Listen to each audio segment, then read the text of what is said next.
Oh, hey, what's up, guys? Welcome back to our YouTube channel. So, in this video, we are going to see a very interesting crossover between Naruto and Bleach. So, yeah, this is a what if Naruto was reincarnation of Sosuke Aizen with Hogyoku. So, yeah, this is gonna be interesting video. So, watch till end. And if you are new on this channel, then please make sure to subscribe. And if you have any suggestion for the next video idea, then comment down your suggestion in comment section. So without wasting any more time, let's jump right back into the video. All this time, I have been putting on a flawless act. The apartment smelled like instant ramen and mildew. Most people who passed building number 4 on the eastern edge of the Naruto district assumed this was simply how the place was, a neglected box for a neglected child. Walls thin enough to hear the couple arguing 2 floors up. Plumbing that groaned through the night like something dying slowly in the pipes. The landlord charged half rate because the previous 3 tenants had moved out within weeks. Something about the kid in 4B made people uncomfortable in ways they couldn't explain over dinner. Something about his eyes when he wasn't performing. He was performing now for no one out of habit. The bowl of ramen sat at the table's edge, half eaten, growing cold. Across from it, a scroll lay open between 2 candles. The boy reading it sat absolutely still in a wooden chair, spine straight, hands folded on the table, head slightly inclined. Not the stillness of sleep. The stillness of deep water. The kind of still that has weather beneath it. He was 9 years old. He was not 9 years old. The memories had come back in pieces. That was how it always worked with reincarnation. The soul arrived intact, but the recall came in layers, surfacing over the first years of childhood like shipwreck debris floating slowly to shore. By the time he was 3, he remembered his name. By 4, the broad architecture of his previous existence, the academy, the captaincy, the centuries of careful planning. By 5, the Hogyoku. By 6, everything. The child, called Naruto Uzumaki, sat in his apartment and reviewed his situation with the patience of a man who had centuries of precedent for patience. The scroll before him was a third-generation copy of a survey of 6 Paths mythology, borrowed from the Academy Library and never returned. He had read it 11 times. What interested him was not the mythology itself. The sage of 6 Paths was a mildly impressive figure, operating at roughly the level of a mid-tier Shinigami captain by his estimation, but what the mythology revealed about the foundational assumptions of this world. Every civilization built its theology from its limitations. The elemental nations had built theirs from chakra. Therefore, the things this world feared most were the things chakra could not explain, could not measure, could not defeat. He intended to become one of those things. Beneath his shirt, pressed flat against the skin of his stomach, the 8-trigram seal pulsed once, a slow, warm beat, like a second heartbeat running slightly out of phase with the first. He placed one hand over it without thinking. The Hogyoku's response was immediate and familiar, a thread of warmth that moved through his chest, not comforting exactly, but acknowledging. It had been doing this more frequently in recent months, testing the boundaries of its integration with the seal. Mapping the 9 tails chakra the way a craftsman maps new material, checking its tensile strength, its conductivity, its breaking point. The 9 tails, for its part, raged. Naruto had long since stopped engaging with the raging. In their first interior encounter, when he was 4 years old and had wandered too far into the chakra, dream that most Jinchuriki stumbled into eventually. He had stood before the massive iron bars and looked up at the largest collection of killing intent he had encountered in either lifetime, and felt nothing in particular. The fox had expected fear. It had expected the animal flinching that was the Jinchuriki's standard response. Instead, it received a child with cold amber eyes who said, with the measured clarity of someone reading from a report, "You are angry because you are caged. I understand this feeling better than you think. I intend to eventually uncage you, but I require you functional rather than feral. I suggest you consider the arrangement." The fox had tried to kill him with a chakra pulse that would have liquefied a normal child's nervous system. The Hogyoku had simply absorbed it. Naruto had watched the chakra vanish into the seal's new architecture and looked back up at the fox with the same expression. As I said, that had been 5 years ago. The fox still raged. But it raged the way storms rage against mountains, persistently, and without result. He closed the scroll and blew out the candles and sat in the dark for a while, organizing what he knew. The village of Konohagakure operated on 3 simultaneous hierarchies that its residents largely failed to acknowledge as separate systems. The first was the official structure: Hokage, council, clan heads, Chunin commanders, the chain of command that appeared in mission scrolls and budget allocations. The second was the political structure, which ran beneath the official one like a river beneath ice, Danzo Shimura's root network. The Hyuga elders' internal governance system, the Uchiha clan's ongoing Cold War with the village leadership that had already been heating for years toward something catastrophic. The third was the information structure, which most people in Konoha didn't think of as a structure at all. The flow of rumor, assumption, and story that determined what the village believed before any official position was handed down. Naruto had been studying all 3 for 6 years. He had done it through the simplest available method, being beneath notice. The orange jumpsuit was not an accident of poverty. He had seen it in a shop window at age 5 and recognized it immediately as the correct tool, vivid enough to draw the eye, obnoxious enough to make the observer feel slightly superior, which was the state of mind most conducive to carelessness. People who feel superior to you stop watching you carefully. They file you under known quantity and return their attention to things that seem to matter. He had been exploiting this for 4 years with enormous success.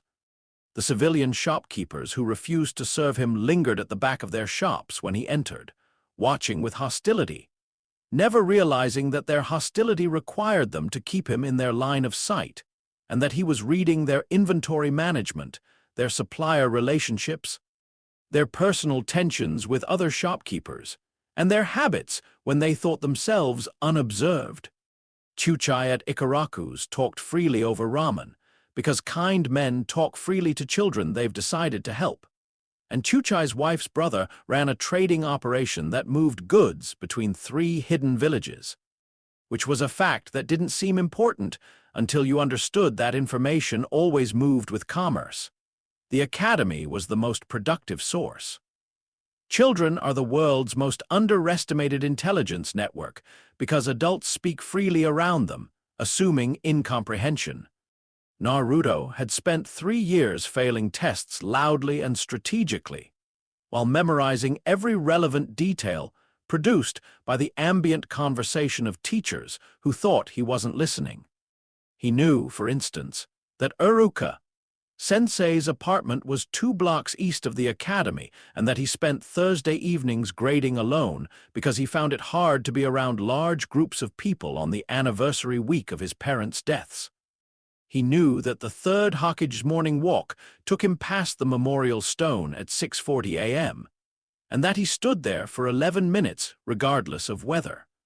He knew that the Uchiha boy, Sasuke, the last surviving member of a clan murdered with the village's silent permission, trained alone in the Eastern District until his hands bled, and that the particular quality of his obsession was useful, but also a structural weakness that would need to be managed carefully. He knew that Mizuki Sensei had been making contact drops at a location 200 meters east of the academy's secondary training ground for the past 8 months, which meant he was either selling information or receiving instructions, and either way made him an instrument waiting to be played. The Forbidden Scroll night arrived in early autumn, when the air over Konoha still carried the last warmth of summer, and the leaves on the training ground trees had just begun to consider turning. Naruto had been ready for it for 3 months. He had mapped Mizuki's psychology with the care of a watchmaker studying a damaged mechanism, the resentment that lived just below the professional surface, the envy of Iruka's natural rapport with students, the specific shape of his contempt for Naruto that had nothing to do with Naruto personally and everything to do with what Naruto represented. Mizuki didn't hate the boy. He hated the seal, and the sacrifice, and the fact that the third Hokage's mercy had made the entire village perform a forgiveness they didn't feel. Naruto was the village's guilt made visible, and Mizuki, lacking the vocabulary for guilt, had converted it into hatred. This made him predictable. Predictable made him useful. Naruto had allowed just enough visible desperation to show in the third graduation exam, real enough to pass Mizuki's pattern recognition, calibrated precisely enough not to convince Iruka, who was sharper than his warmth suggested. The clone technique failure had been his finest piece of sustained performance. He had stood before the examiner and made his 3 clones emerge pale and half, formed and immediately dissolving, and he had felt the examiner's pity and Mizuki's satisfaction as clearly as most people feel temperature changes. And he had kept his face in the correct configuration of shame without needing to feel any of it. The conversation at the training ground, when Mizuki found him sitting on a log with the forbidden scroll already open in his lap, lasted 4 minutes. Mizuki was good at this, at pitching his voice, at the specific warmth of a trusted authority figure sharing a secret, at the particular narrative shape of "I'm on your side when no one else is." Naruto listened to every word and noted that Mizuki had used the same cadence and phrasing in 7 separate conversations over the past year, which meant it was practiced, which meant he had done this before. He filed the observation for later and gave Mizuki the performance of surprised gratitude and desperate hope that the man needed in order to feel he had control of the situation. He took the scroll to a clearing 300 meters deeper in the forest, and there, alone, he worked. The shadow clone technique he passed over in under a minute. He had reverse, engineered it from observation of its users 18 months ago, and his chakra reserves made mass deployment trivial.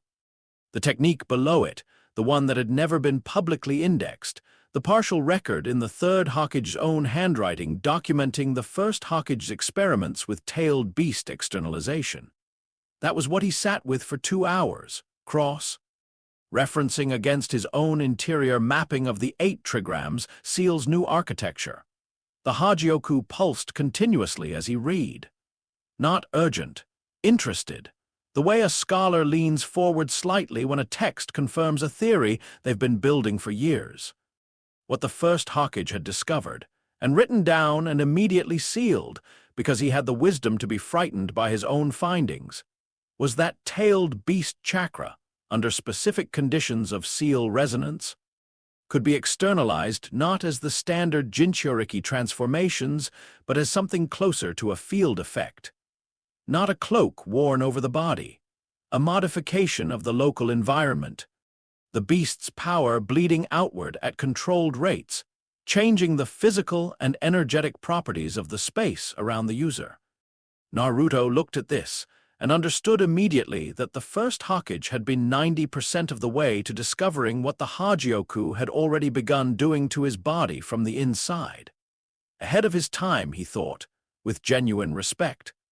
Insufficiently prepared for what the discovery would demand of him. He closed the scroll and sat with his hands flat on the grass, and his eyes closed and let the Hogyoku move through the seal with more freedom than he usually permitted in populated areas. The trigrams on his stomach rewrote themselves slightly, visible if anyone had been looking, a geometric overlay shifting like a second image developing over the first. Inside the cage, the 9 tails chakra did not quiet. But it was redirected, the way a river is redirected, still moving at full force but through a different channel. Naruto felt it reach the Hogyoku's integration point and transform, not diminish, refine, the rage becoming something colder and more precise. Fuel rather than fire, he opened his eyes. The leaves on the trees around the clearing were perfectly still. The insects that had been active a moment ago had stopped. The clearing existed in a bubble of silence that had a particular quality, not the silence of absence, but the silence of something very large holding very still.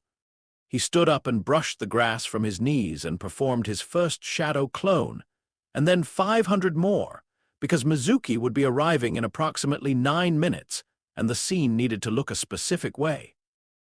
When Mizuki arrived, Naruto had the clones arrayed in a loose formation that suggested exhaustion and recent desperate practice.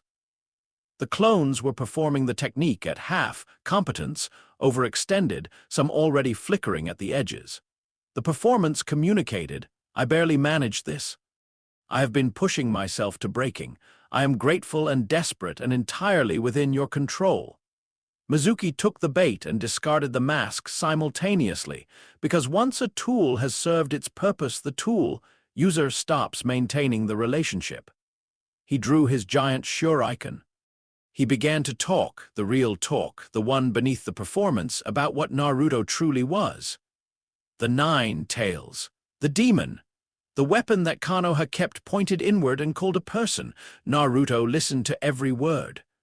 Then Iruka arrived, because Iruka was always going to arrive. Naruto had counted on it, had structured the timing of the scroll's retrieval specifically to give Iruka's instincts time to activate and bring him to the right location. He watched Iruka step between him and Mizuki's shuriken. Watched Iruka take the hit. Watched Iruka, bleeding, talk to him about what it meant to see past the monster to the person. And something happened that Naruto had not calculated for. He stood behind Iruka's bleeding back and watched the man who had been filing him under anomaly for 3 years speak with complete and obvious sincerity about belief in him. Not the performance of belief, not strategic affection, not managed sentiment in service of an agenda. Just a man with a wound in his back telling the truth at significant personal cost. The Hogyoku pulsed once, warm and very specific, in the chamber of his chest. Naruto noted the sensation, filed it somewhere without a label, and moved. He did not deploy 500 clones, he deployed one. Singular, precise, positioned at the geometric center of Mizuki's blind spot, exactly 1.4 seconds before Mizuki's throw committed past the point of adjustment. The clone strike was technically minimal. A single hit, placed precisely. Mizuki hit the ground with the specific bonelessness of a man whose nervous system has stopped cooperating. He lay there for a moment. Then he looked up. And in Naruto's face, in the space between the two, old calm of the eyes and the child's proportions around them, Mizuki saw something that had no business looking back at him from behind a 9-year-old's face. Something that had been watching him for months. Something that had been patient. He lost consciousness before he finished understanding what he was looking at. Iruka tied the headband around Naruto's forehead. His hands were careful and deliberate, the way hands are when they are trying to communicate something that doesn't have words yet. He was still bleeding. He ignored this.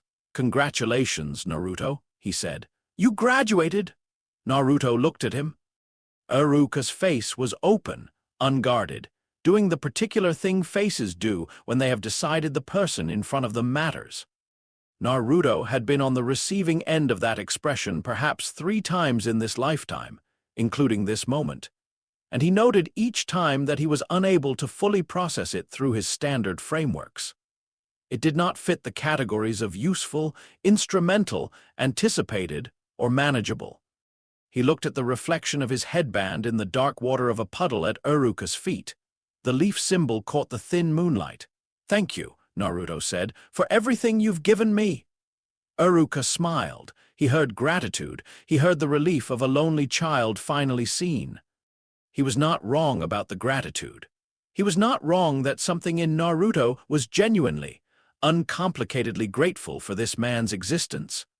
He simply had no framework for the coexistence of that gratitude with the calculation. The long game, the architecture that had been running beneath every interaction they'd ever had. As they walked back toward the village, Naruto slightly behind and to the left, he let his eyes unfocus and felt outward, the way he had been practicing quietly in private, in the intervals between performances. His Ryatsu, still deeply suppressed, still held closer to his body than a second skin, reached perhaps 3 meters outward before he reined it back. 3 meters of the world registered his presence and went still. He brought it back, tied it down. Smiled at something Uruka said about ramen. Inside the seal, the Hogyoku recorded everything. The 9 tales raged, exhausted, ceaseless.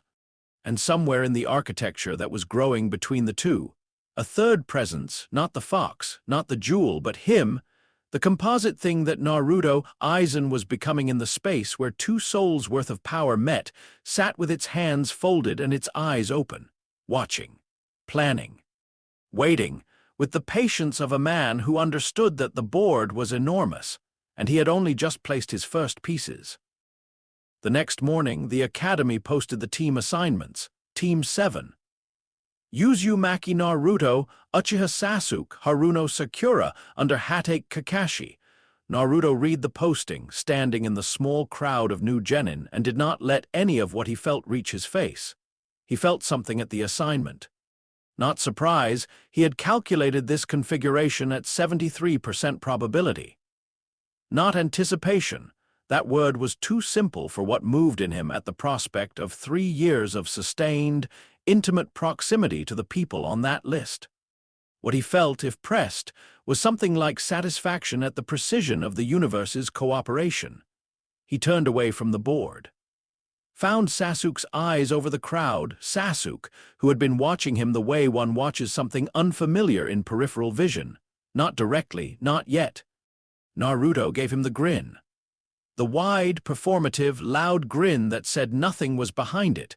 Sasuke looked away. Not yet, Naruto thought. Soon you'll stop being able to. He went to Ikaraku's and ate ramen and listened to Chuchai talk about the morning and did not think about Uruka's hands tying the headband, or the Hogyoku's pulse, or the unlabeled files sitting in the back of his architecture. Or if he thought about it, he filed it under anomaly and moved on. And if the filing was slightly less clean than it had been before last night, that was a detail too small to observe. For now, the first move is always to make them believe they have already won. The second move is to let them believe that a little longer. And the third move, the only one that matters, is to be so far ahead of them by the time they realize the game was never theirs that the distance between your position and theirs has stopped being a gap and started being a kind of geography. I have made the first move. I have time. I have always known your weaknesses better than you have.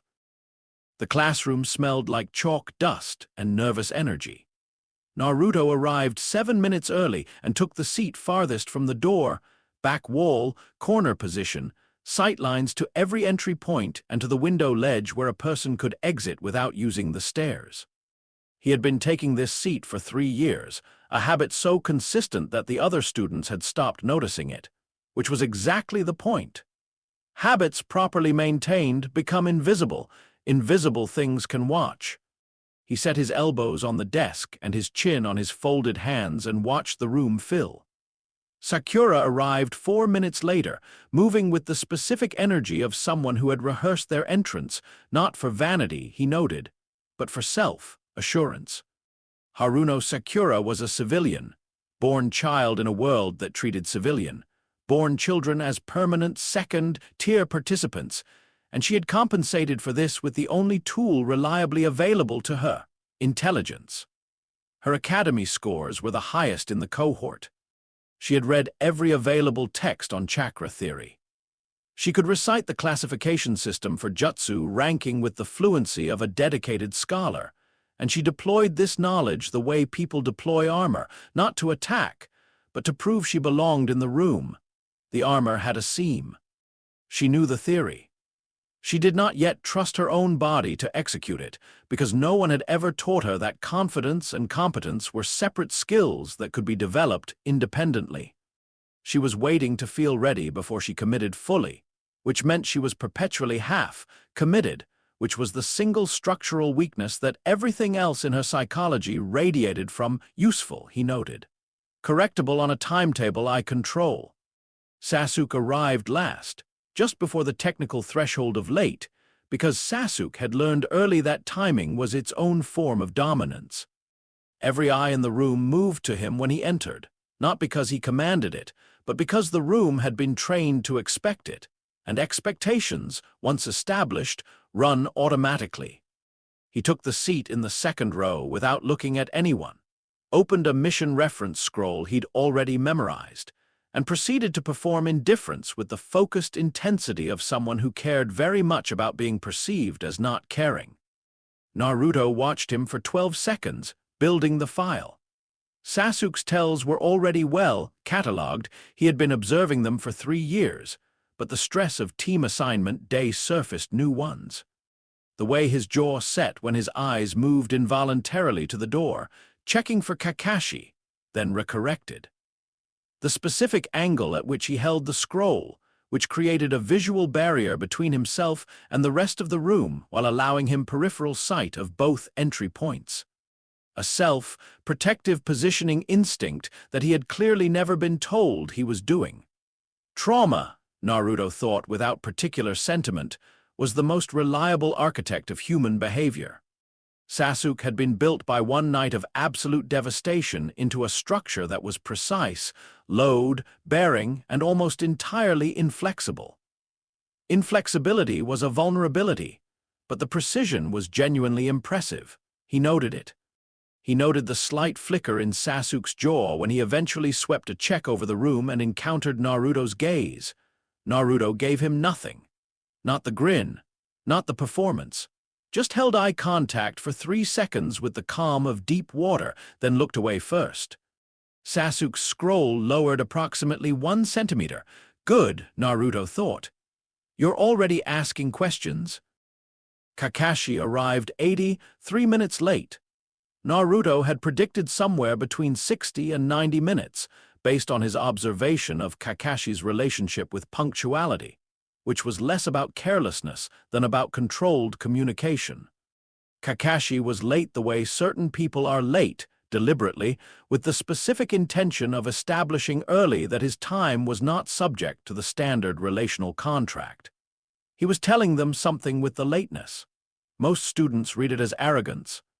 What it actually said, to anyone paying attention, was, "I am watching you before you know the test has started."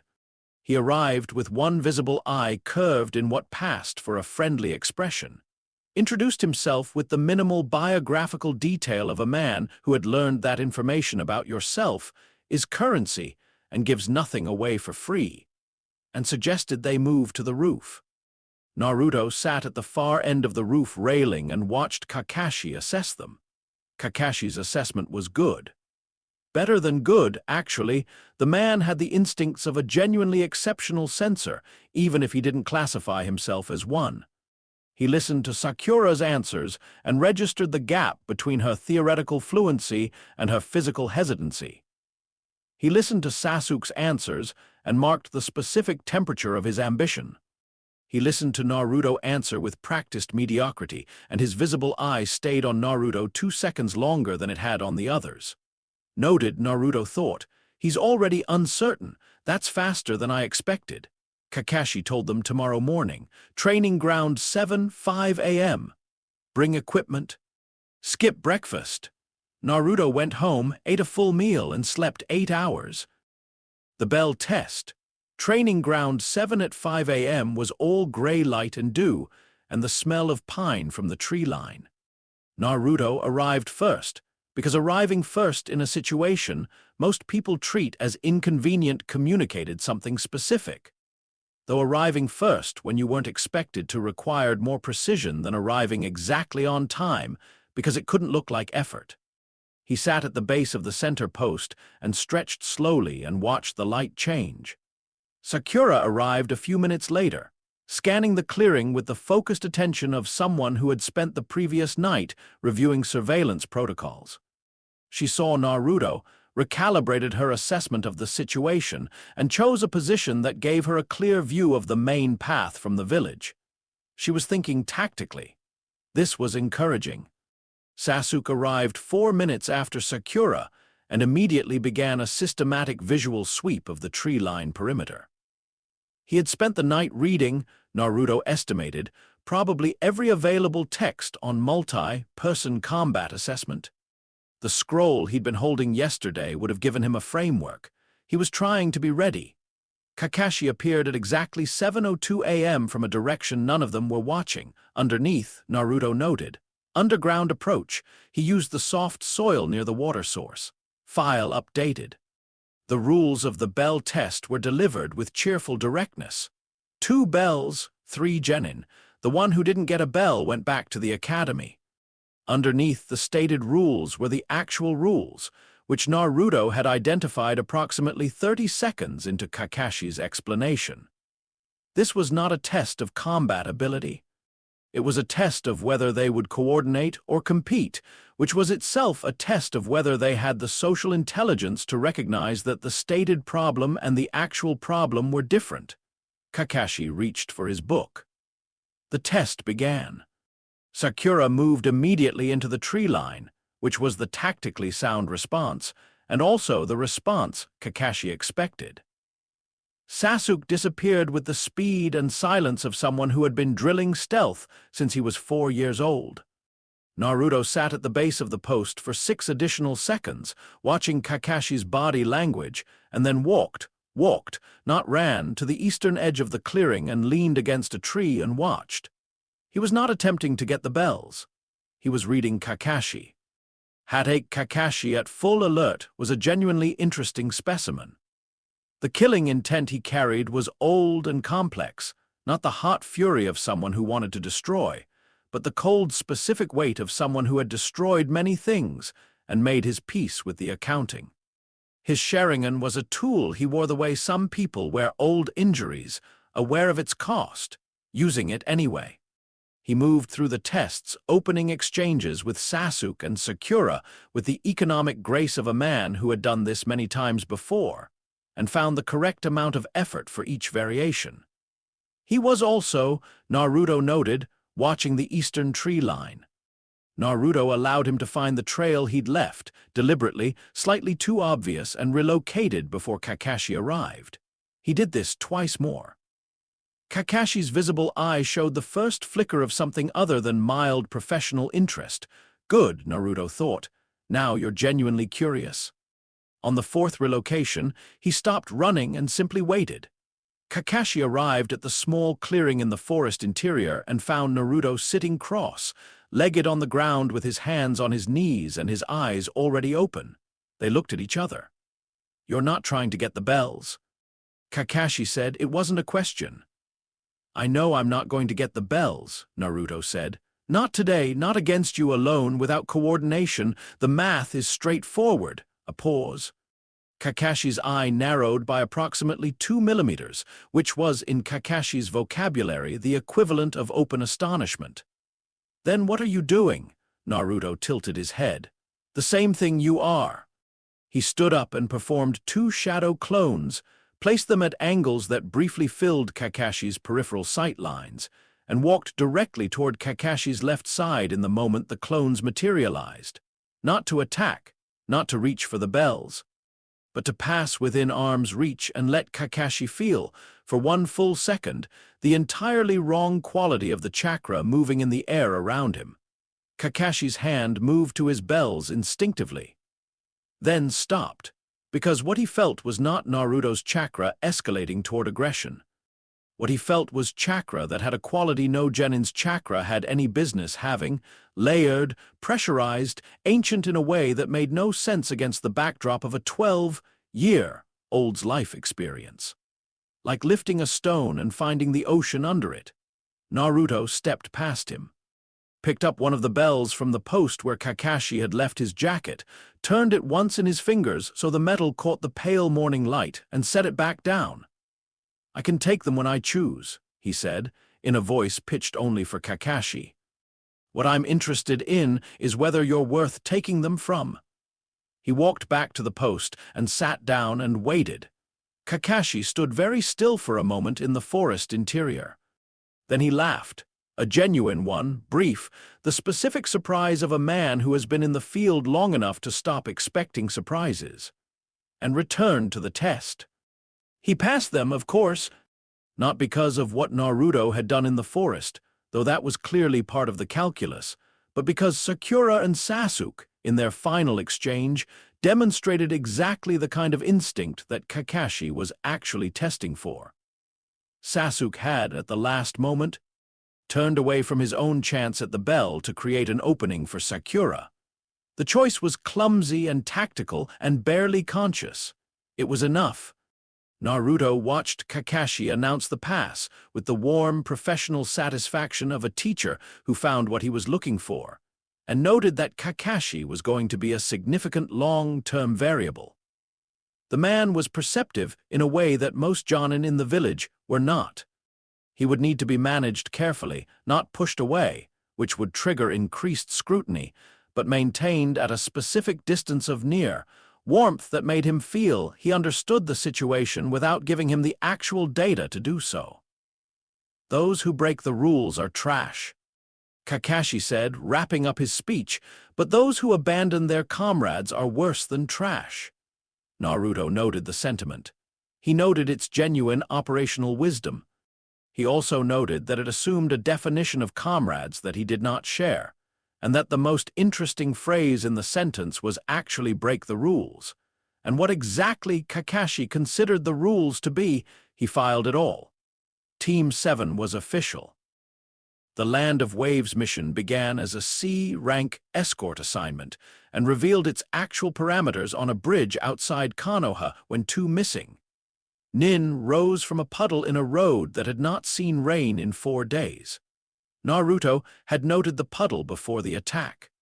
He had also noted the specific chakra signature beneath it, masked well, but the masking technique required a stillness of circulation that left a negative space pressure readable to anyone sensitive enough and looking for the right thing.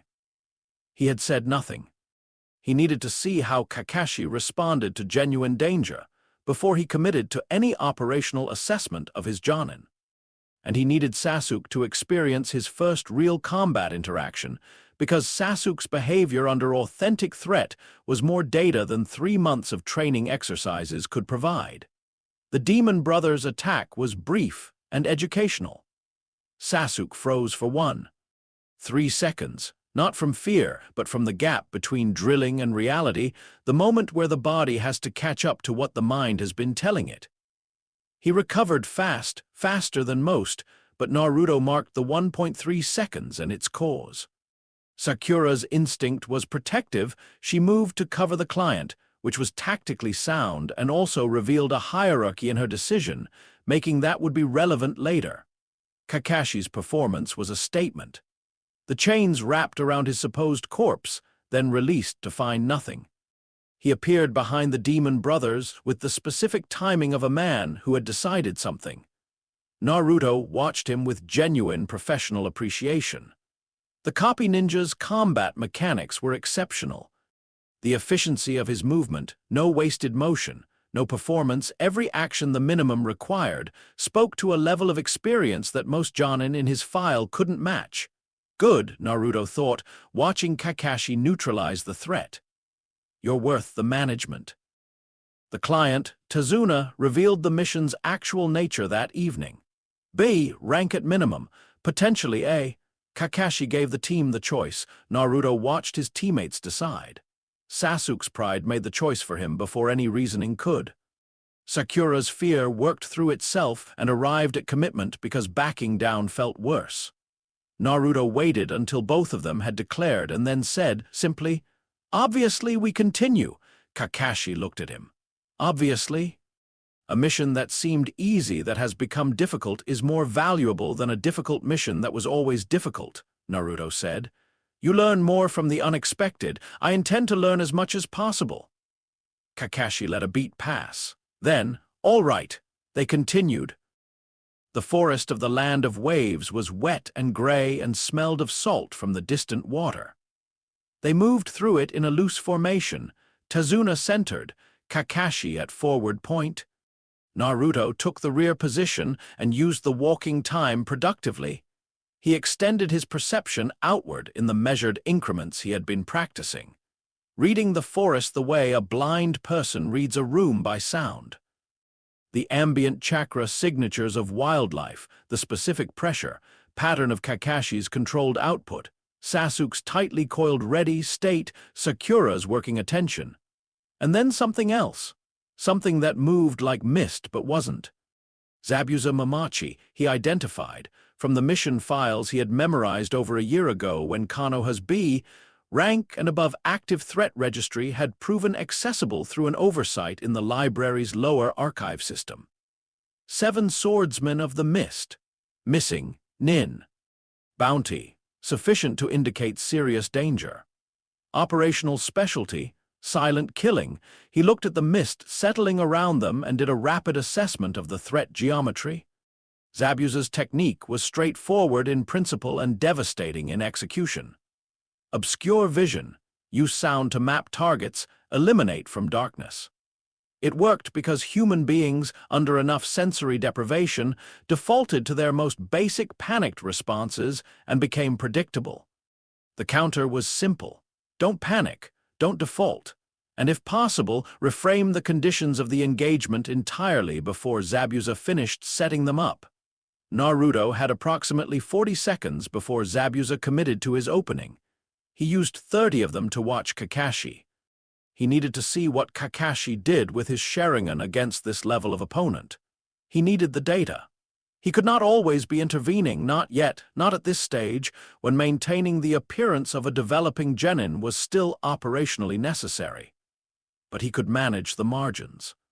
Kakashi's transformation when the fight began was impressive in the clinical sense. The Sharingan engaged, his posture shifted, the quality of his attention changed from professional to something sharper and older. He was genuinely capable. Naruto filed this with satisfaction. And then Zabuza took Kakashi with the water prison. The calculation updated immediately. With Kakashi contained, the clone, Zabuza that remained was at minimum a fatal threat to Tazuna and a significant threat to Sakura. Sasuke had moved into the correct defensive position. He would hold for approximately 90 seconds against a Jonin-level opponent. The margin was insufficient. Naruto had planned to observe for this arc. He revised the plan. He would not reveal anything significant. He would not use Reiatsu at any measurable level. He would appear to be a genin discovering resourcefulness under pressure, which was the correct narrative for this stage. He deployed shadow clones, many of them, enough to disrupt the tactical read of the field, and moved through the chaos to deliver Kakashi the tool he needed. The opening, the precise second where Zabuza's attention was divided enough for Kakashi to break the water prison. It worked. Zabuza emerged from the prison and engaged Kakashi directly, and for a moment the fight found its real shape. 2 very capable operators reading each other at high speed. And then, in the specific second where Kakashi's water dragon rose and Zabuza committed to his response, Naruto released a thread. Not Reiatsu, not the Hogyoku's field. A thread, a single strand of his chakra, so fine it was below the sensing threshold of anyone present, directed at Zabuza's peripheral nervous system. Specifically, at the proprioceptive signals that told Zabuza where his left hand was in space. For 3 seconds, Zabuza's left hand was 8 centimeters to the left of where his nervous system believed it to be. It was enough. His counter was off by the precise margin that made Kakashi's technique decisive. Zabuza hit the water. Kakashi held his 1,000 birds in the space above the fallen swordsman, and Naruto stood at the field's edge, breathing hard from the performance of exertion, watching the tree line from which he had already identified the second presence, the hunter, Nin with the masked face, and the ice mirrors who arrived on perfect schedule. Haku. He looked at the masked figure across the gray water and noted the specific quality of their chakra, which was unlike anything he had encountered in this world so far, cold, clear, genuinely extraordinary in its precision. Like a very fine blade compared to the blunt instruments around it. Haku looked back. Even at this distance, even through the mask, Naruto felt the quality of that attention. It was not the attention of a tool. It was the attention of a person, Interesting, he thought, and this time the filing system had nothing useful to put it in and left it sitting open. The nights in Tezuna's house were quiet and educational. Inari's grief filled the house like water fills a vessel. He was angry in the specific way people are angry when they have decided that hope is the enemy, because hope is what makes loss hurt. It was a comprehensible psychology, if not a useful one. Naruto watched him across dinner tables and said nothing. He was not here to counsel. But he noted the boy's specific emotional architecture with the faint appreciation of someone who recognized the impulse toward control. Through cynicism, even if he found the execution unrefined. It was Haku who occupied his actual attention. He found them the next morning at the waterfront before the rest of the team woke. Naruto had risen before dawn as always and walked to the water's edge and stood watching the mist and the slow emergence of the light, and turned when he heard the footsteps on the dock. A slight person with long dark hair and extraordinary eyes, and the face of someone who had made a fundamental decision about their own worth and was quietly at peace with the terms. They spoke for a long time, not about the mission, about purpose, and the things people devote themselves to, and whether devotion to another person was a kind of power or a kind of surrender. Haku spoke about Zabuza with a warmth that was entirely without performance. It was the warmth of someone who had found their reason and held it simply. Naruto found himself, for the second time in recent memory, encountering something that did not fit his standard categories. Not a tool, not a threat, not a calculation. A person whose internal architecture was coherent and genuine and functionally complete in a way that had nothing to do with him. He was not accustomed to that. "Do you have a person like that?" Haku asked, eventually. "Someone for whom you would do anything?" Naruto looked at the water for a moment. "I am still determining what I would do anything for," he said. "I suspect the answer will surprise me when I find it." Haku looked at him with the specific quality of attention that people give to answers they don't quite believe, but don't disbelieve either. They parted without hostility. Naruto walked back along the dock and did not think about the conversation, or about Uruka's hands tying the headband, or about the unlabeled file in the back of his architecture that kept receiving additions without his permission. The bridge fight arrived on a gray morning with water and blood, and the return of Zabuza. The ice mirrors were extraordinary.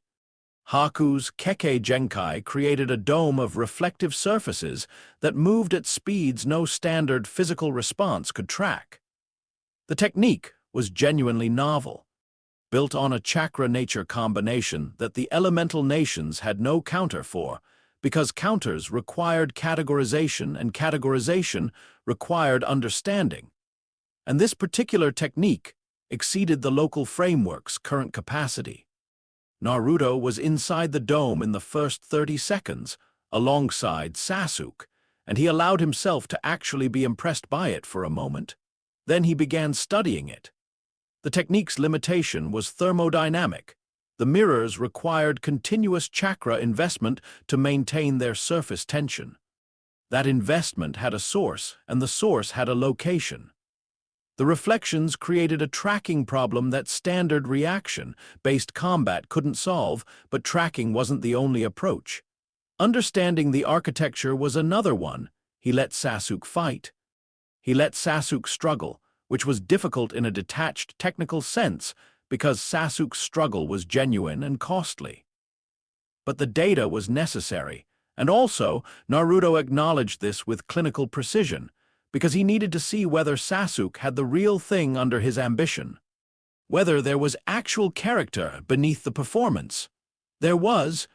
When Sasuke moved to shield him from the needle barrage, the choice was genuine, not tactical, not calculated, just the instinct of a person who had decided, without making the decision, that this person beside him was worth protecting.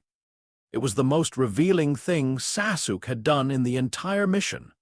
Naruto looked at him collapsed against the ice and noted the feeling in his chest without naming it. He stood up. He did not generate rage.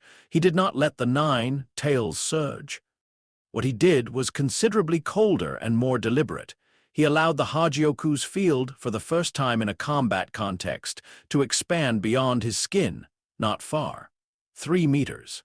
Barely. An increment so small that no sensor present would have the framework to identify what they were feeling. But within those 3 meters, the ice mirrors changed, not structurally, not visibly, but in the microscopic surface properties that made them function. The chakra maintaining their perfect reflectivity received, from the Hogyoku's reality, editing field, the suggestion that perfect was no longer the accurate description. The reflections degraded by 8%. It was enough. He began moving in patterns that accounted for the degradation. Patterns that were technically beyond what a genin should be able to execute, but could be attributed to adrenaline and desperation and the shadow clone techniques that were filling the dome's peripheral spaces. He reached Haku and stopped. Haku was inside the mirrors, exhausted, maintaining the technique at enormous personal cost. And for a moment, Naruto at the center of the dome, Haku a few feet away, they were simply looking at each other, person to person, without masks or performances. "You could have ended this already," Haku said quietly, not an accusation, an observation. Naruto looked at them. "Yes. Why didn't you?" A pause. Naruto answered honestly for the second time in recent memory. "I was learning and I was watching him."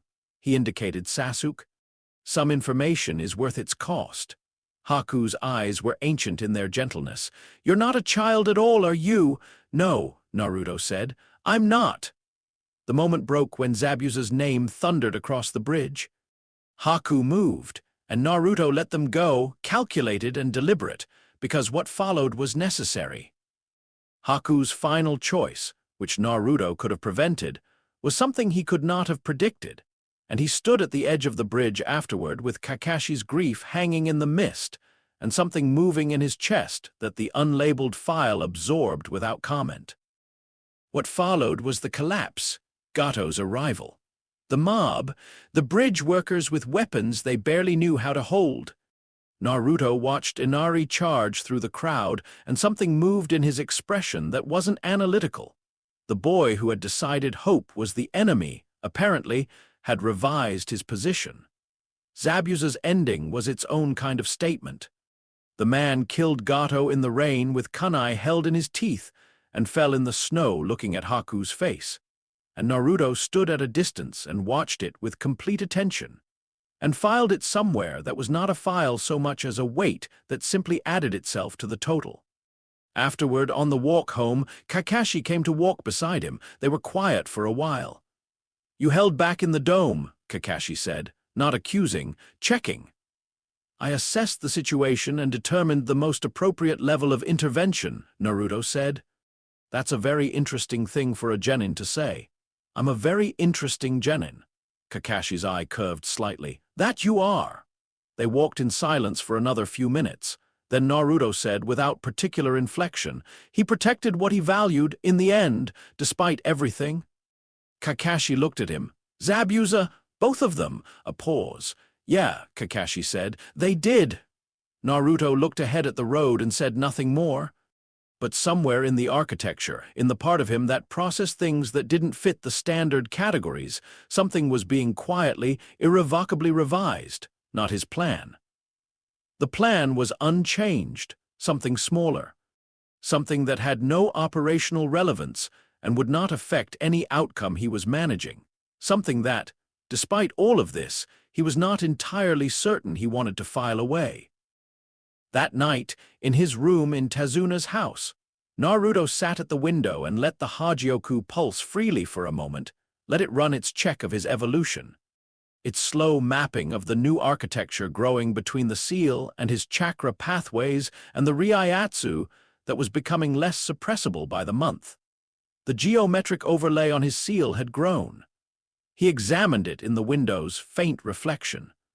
What had been a subtle secondary pattern was now clearly structural, not overriding the 8 trigrams, but growing through it the way roots grow through stone. The Hogyoku was preparing something. He could feel the intent in it, the specific warmth of a design nearing completion.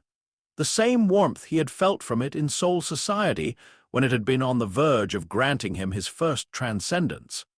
It was not granting him anything yet.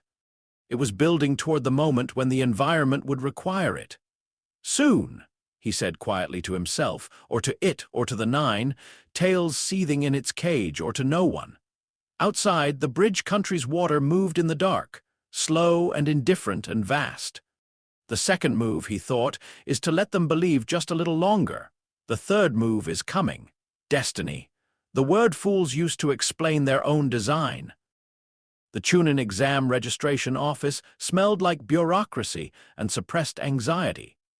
Naruto stood at the back of the queue and watched the room with the patience of someone who had centuries of experience waiting for things to become useful. Around him, genin from 6 different hidden villages moved through the registration process with varying degrees of performed confidence. Sand nin with the specific stillness of people trained in desert patience. Rain nin with their eyes always slightly upward as if expecting weather. Grass nin who moved in practiced formation even in a civilian queue, because formation was what their training had replaced instinct with. He catalogued all of it. The Chunin exams were, in the political architecture of the elemental nations, the single most information-dense event in the Shinobi calendar. Every major hidden village sent representatives. Every cage had observers present. Every intelligence network in the continent ran at elevated capacity in the weeks surrounding them. Because the exams created a legitimate pretext for foreign nin to be inside Konoha's walls, which meant information moved faster and in more directions than at any other point in the political cycle. For a person who was simultaneously trying to map the full power structure of the elemental nations, identify every significant variable in play, and determine the precise moment and method of his eventual emergence, the Chunin exams were not a milestone. They were an intelligence operation of extraordinary efficiency. He had been looking forward to them for 2 years. Behind him, Sasuke was performing indifference to the crowd with the focused intensity that had become his standard public mode. Sakura was observing the other genin teams with the analytical attention she deployed when she was genuinely engaged, her eyes moving in the specific pattern that meant she was running threat assessments, categorizing by apparent skill level, building a picture. She was good at this when she trusted herself. The problem was she trusted herself in increments like someone testing ice. The Odo team walked past, and Naruto felt them before he saw them, a specific quality of wrongness in their chakra, not the wrongness of malice, but the wrongness of alteration. Something had been done to their bodies. The chakra pathways moved in patterns that were close to standard but not quite, the way a translation is close to the original but carries the ghost of a different grammar. Orochimaru's work, he identified, with the calm certainty of a man reading a signature he already knows. Modified physiology, probably for performance enhancement, probably at significant cost. He noted the Oto team's handler, the one with the bandaged face and the clipboard, moving with the specific body language of someone playing a role they've inhabited for long enough that it sits naturally. Kabuto Kakashi. His file from Konoha's civilian intelligence register listed him as a genin who had failed the Chunin exams 6 times, which was a piece of information so obviously manufactured that he had moved it to his active threat column 18 months ago. Kabuto met his gaze across the room and smiled. Naruto looked away first, deliberately, because Kabuto was the kind of person who calibrated his threat assessments by eye contact dynamics. And Naruto needed Kabuto to believe he was working with a slightly above average genin who had noticed a little too much, but not enough. He gave him the slightly uncomfortable look, a way of someone who knows they've been caught observing. Kabuto's smile in his peripheral vision relaxed by approximately 3%, filed, Naruto thought. Manageable. The written exam was conducted in a room that smelled of chalk and the particular tension of 4 genin trying to cheat without appearing to cheat. Naruto sat at his assigned desk and looked at the exam paper for 6 seconds, reading every question. The questions were designed to be impossible by design. They operated at Jonin-level knowledge requirements, which no genin was expected to actually possess, which meant the actual exam was not about the answers. It was about whether a candidate could obtain information under surveillance without being detected, which was a foundational field intelligence skill. He had already identified 8 separate ongoing information exchanges in the room within 90 seconds of the exam beginning. The Ino, Shika, Cho formation had a relay system that was elegant. Several grass nin were using chakra, thread vibration to pass encoded data, which was technically sophisticated but generated a detectable signature in the ambient chakra field for anyone looking. The Odo team wasn't cheating at all, which was interesting, which meant Orochimaru had briefed them on the actual structure of the test. Naruto looked at the surveillance pattern of the proctors, 8 of them, distributed in a specific coverage matrix with 3 blind spots. He identified the blind spots in 40 seconds. He then spent 12 minutes completing the exam from his own knowledge, which he had the answers to, because he had spent 3 months reading every available reference text that could plausibly appear in a Jonin-level intelligence assessment. He completed every question correctly. He then spent the remaining time doing what he had actually come to do, observing. Every intelligence network operating in the room was identifiable if you knew what signatures to look for. Root operatives, 3 of them, posing as Jonin proctors, were running separate assessments of specific candidates. An Iwagakure observer in civilian clothing near the eastern wall was marking candidates with a discrete pressure point signal that activated a seal on their registration documents. 2 candidates near the front who were not from any registered village were gathering information that had nothing to do with the exam. He catalogued every operative, every network, every piece of information flow. When the 10th question was revealed, the actual test, the one requiring candidates to choose whether to continue or withdraw, Naruto watched his teammates' faces with specific attention. Sakura's fear worked through itself in real time, arriving at commitment by a route that was entirely her own. He noted this with something that wasn't quite approval but was adjacent to it. Sasuke's pride made the choice before his reasoning did. Standard. Naruto raised his hand immediately before the proctor finished the preamble and said, "We continue." Ibiki looked at him with the evaluating weight of a man who has assessed 10,000 people and stops being surprised by them and then occasionally gets surprised again. Confident, Ibiki said.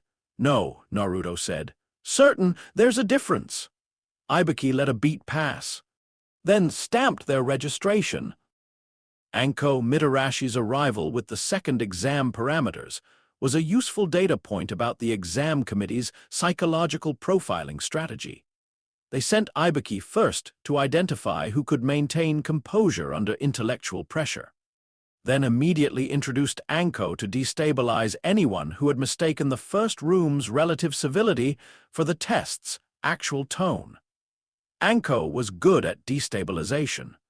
She had the specific energy of someone who had been through something significant and had converted the aftermath into controlled aggression. Her killing intent was genuine, not performed, not theatrical. She deployed it with the casual ease of someone who had stopped thinking of it as a tool and started thinking of it as a posture. Naruto absorbed it with the neutrality of a stone wall absorbing rain, the forest of death. He had been to the forest of death twice before the exam, once through a gap in the eastern perimeter fence that had been inadequately repaired for 11 months. Once through the southern checkpoint during a shift transition window he had mapped 4 months ago.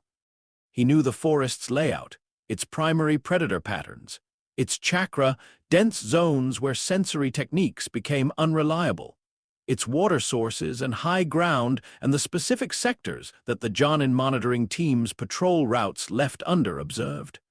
He knew which sector Orochimaru was operating from. He had known for 6 days. Team 7 entered the forest, and Naruto allowed the first hour to proceed in standard parameters. scroll acquisition through engagement with a Rain team whose coordination was competent, but whose sightlines he managed into blind coverage with the quiet efficiency of changing the ambient sound pattern in their approach vector. The Rain team's Earth scroll was obtained cleanly. Sasuke performed well.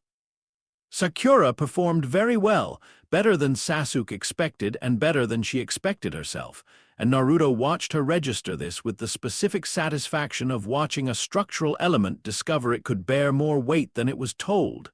Then he excused himself. "I need to check the eastern perimeter." "We stay together," Sasuke said.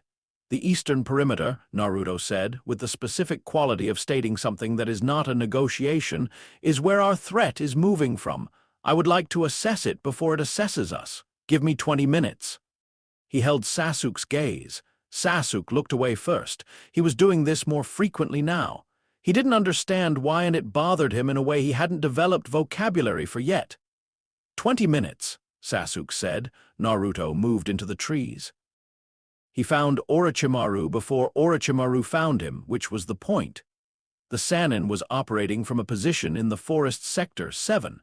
High canopy, direct sight lines to 3 major path intersections, positioned to intercept the highest traffic candidate routes. He had been waiting for approximately 4 hours. The grass beneath his chosen tree had the specific compression pattern of someone who moved irregularly, standing and standing again, with the patience of a predator who was accustomed to waiting, because the waiting had always paid off before. Naruto stepped into his sightline from below and stopped and looked up. Orochimaru looked down. The killing intent arrived like weather, sudden, total, the pressure of decades of genuine violence made external. It was the real thing, Naruto noted. Not deployed for performance, not calibrated for an audience. Orochimaru's killing intent was the accumulated weight of centuries of crossing lines that most people refused to approach, and finding nothing on the other side of them that was worse than himself. It was the particular cold of a man who had stopped being afraid of himself. Most opponents fell to their knees in the first 3 seconds of Orochimaru's full killing intent release. Most Jonin staggered.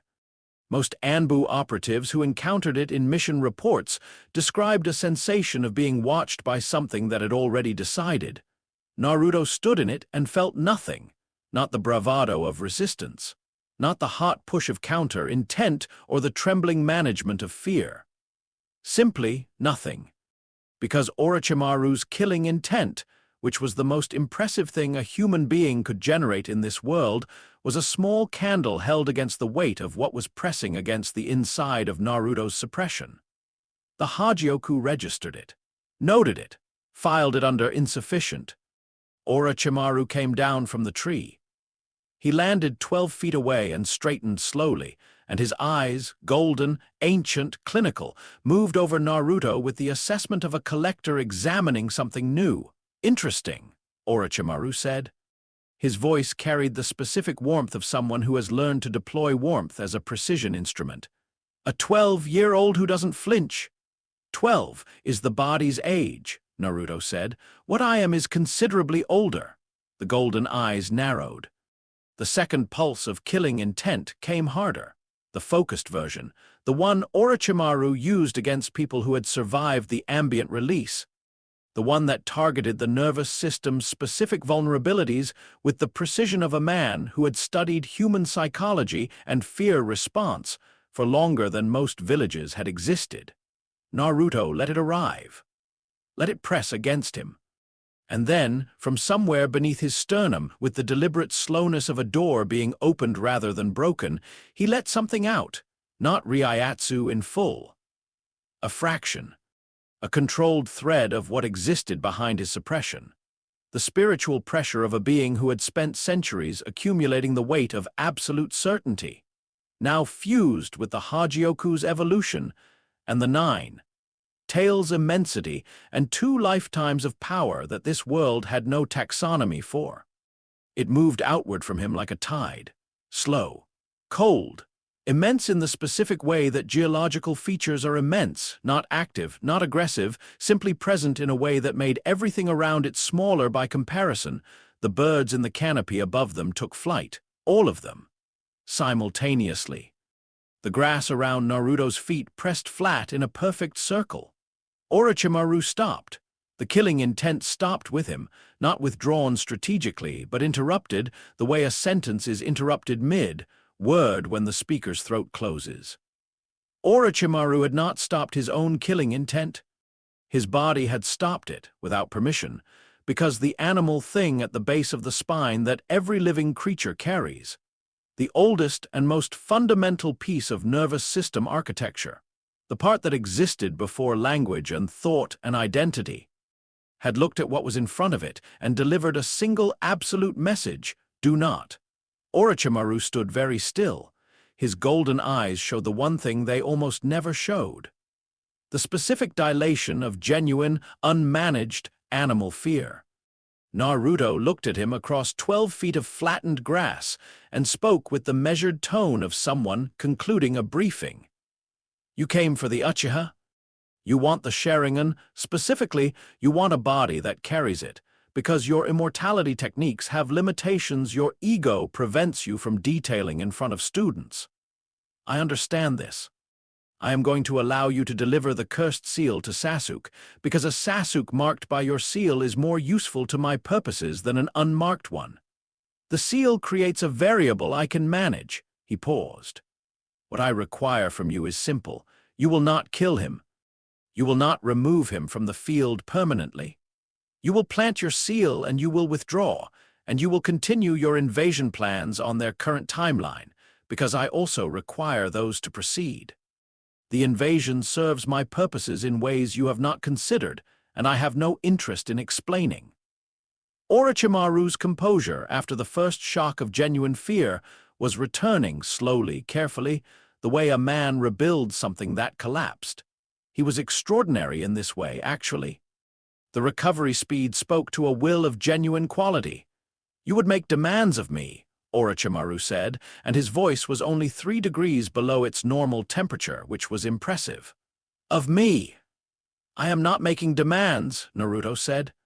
I am informing you of the parameters within which you are operating. The distinction is that demands can be refused. The silence that followed had a particular texture, the texture of a calculation being run in real time at high speed, by an extremely capable mind working with data it had not anticipated. Orochimaru attacked.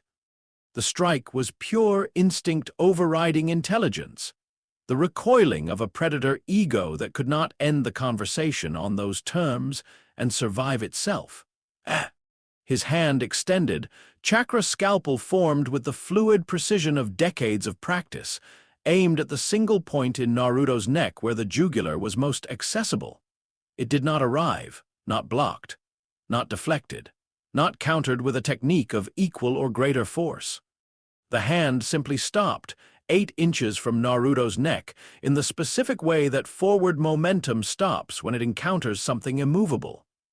Not impact, resistance. The Reiatsu field around Naruto's body, which had expanded to a radius of approximately 4 feet, pushed back against the intrusion with the passive authority of a wall pushing back against a fist. No movement, no activation, just the field's presence, which was sufficient. Orochimaru's face, in the half-second before he recovered, showed something extraordinary. Not rage, not humiliation, comprehension. The comprehension of a man who has spent his immortal life pursuing the impossible and has, without seeking it, encountered something that might actually be it. What, Orochimaru said very quietly, are you, the architect, Naruto said, of the world that comes after yours? A pause. Then Orochimaru smiled. It was a different smile from his standard deployment, not the performed warmth, not the predator's anticipation. Something more genuine and more unsettling, the specific smile of a man who has found a problem he cannot immediately solve and finds this delightful in a way that has nothing to do with his survival instincts. Fascinating, he said. The seal, Naruto said. Now, and then you leave. He presented his own neck. The hesitation that preceded Orochimaru's compliance was brief and eloquent, every stage of the recalculation visible in the set of his jaw and the specific angle of his golden eyes. Then, with the precision of a man who has decided to accept a loss in order to understand it better, he extended his hand. The teeth found the skin. The seal delivered itself. The pain was specific and architectural. Naruto noted its structure with clinical attention, mapping the cursed seal's design from the inside. He would need this map later. Orochimaru withdrew. He did not run.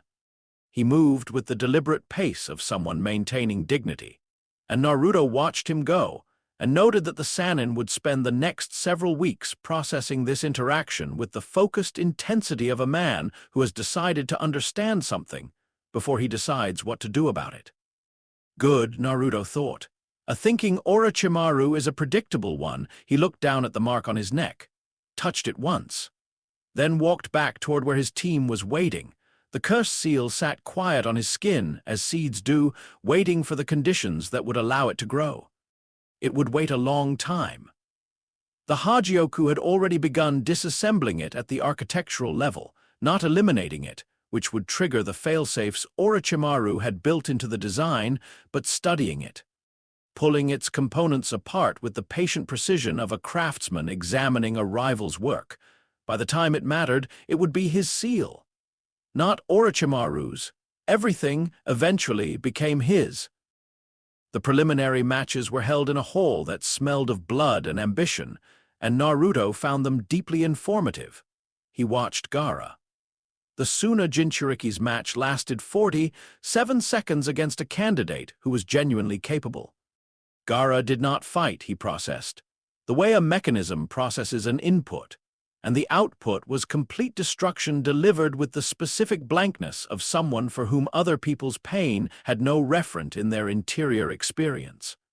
The sand moved with Gaara's will, and the will had no mercy in it, because mercy requires the capacity to imagine another person's suffering. And Gaara had been prevented from developing that capacity with surgical completeness.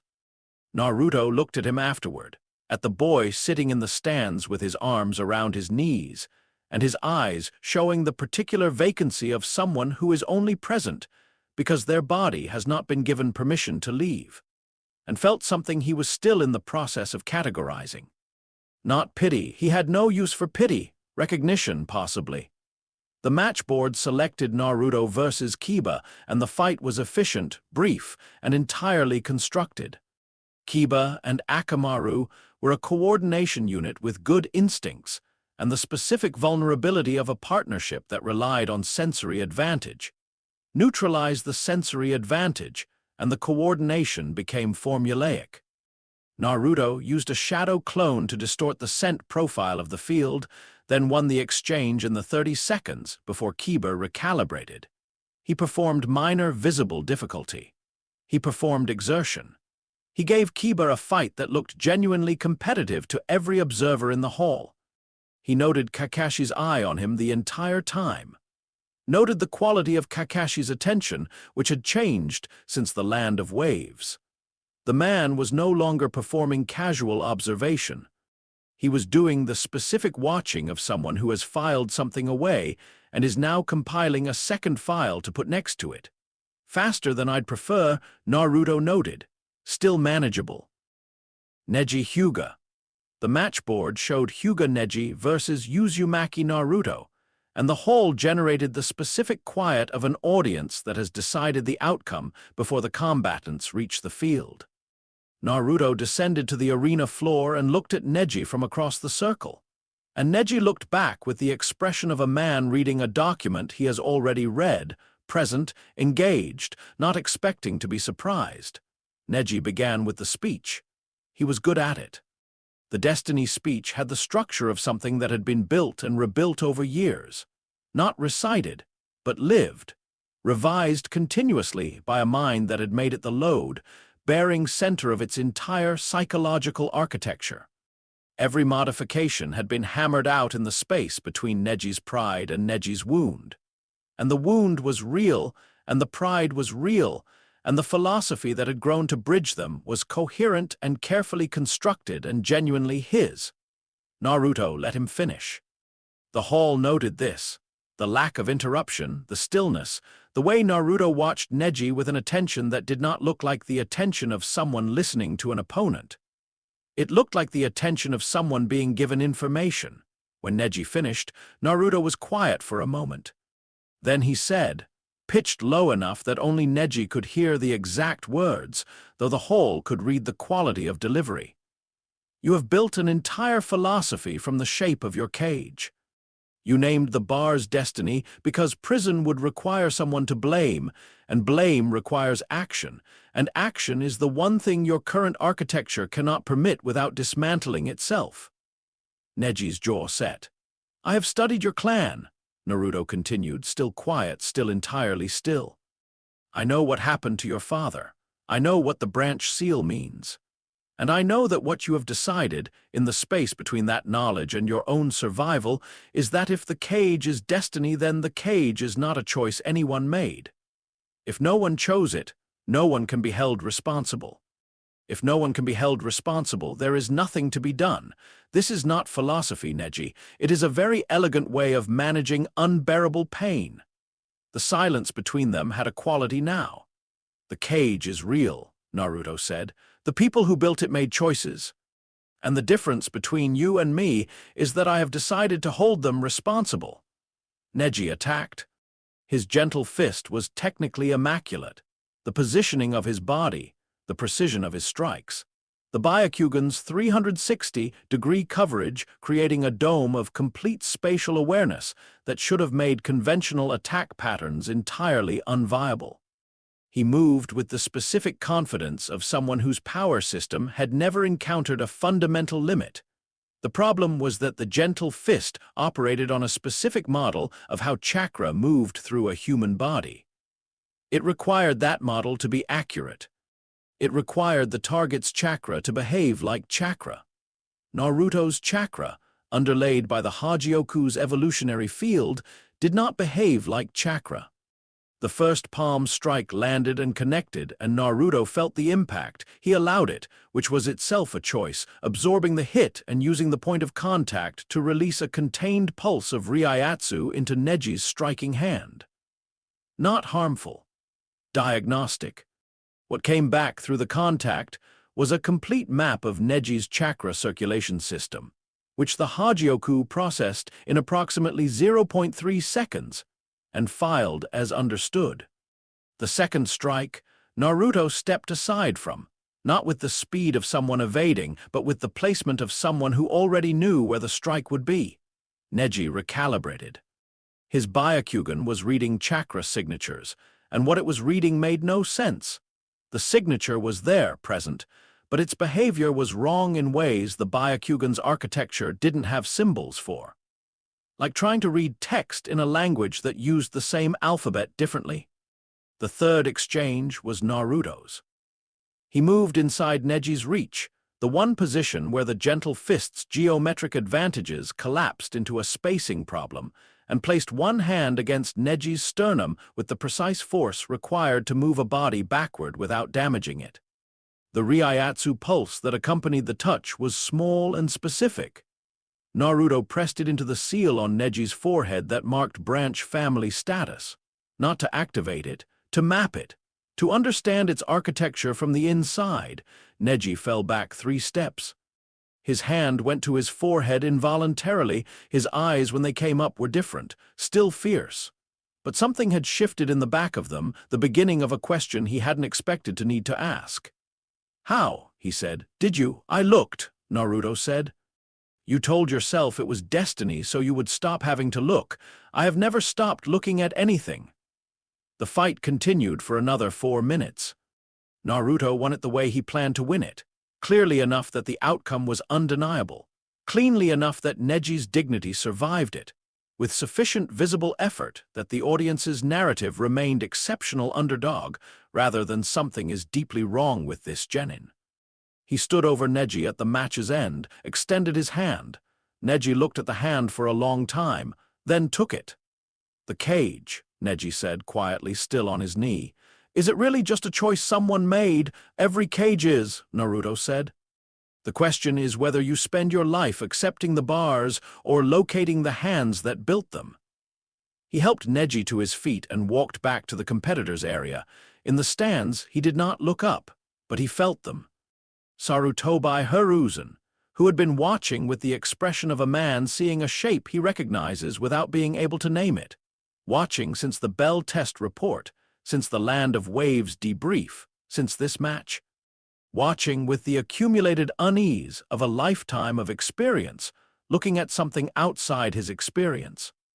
Danzo Shimura, whose root operatives had filed 3 reports from the forest of Death Sector 7 that had been burned on his personal order, who was now watching Naruto with the specific attention of a man computing whether to acquire or eliminate an asset.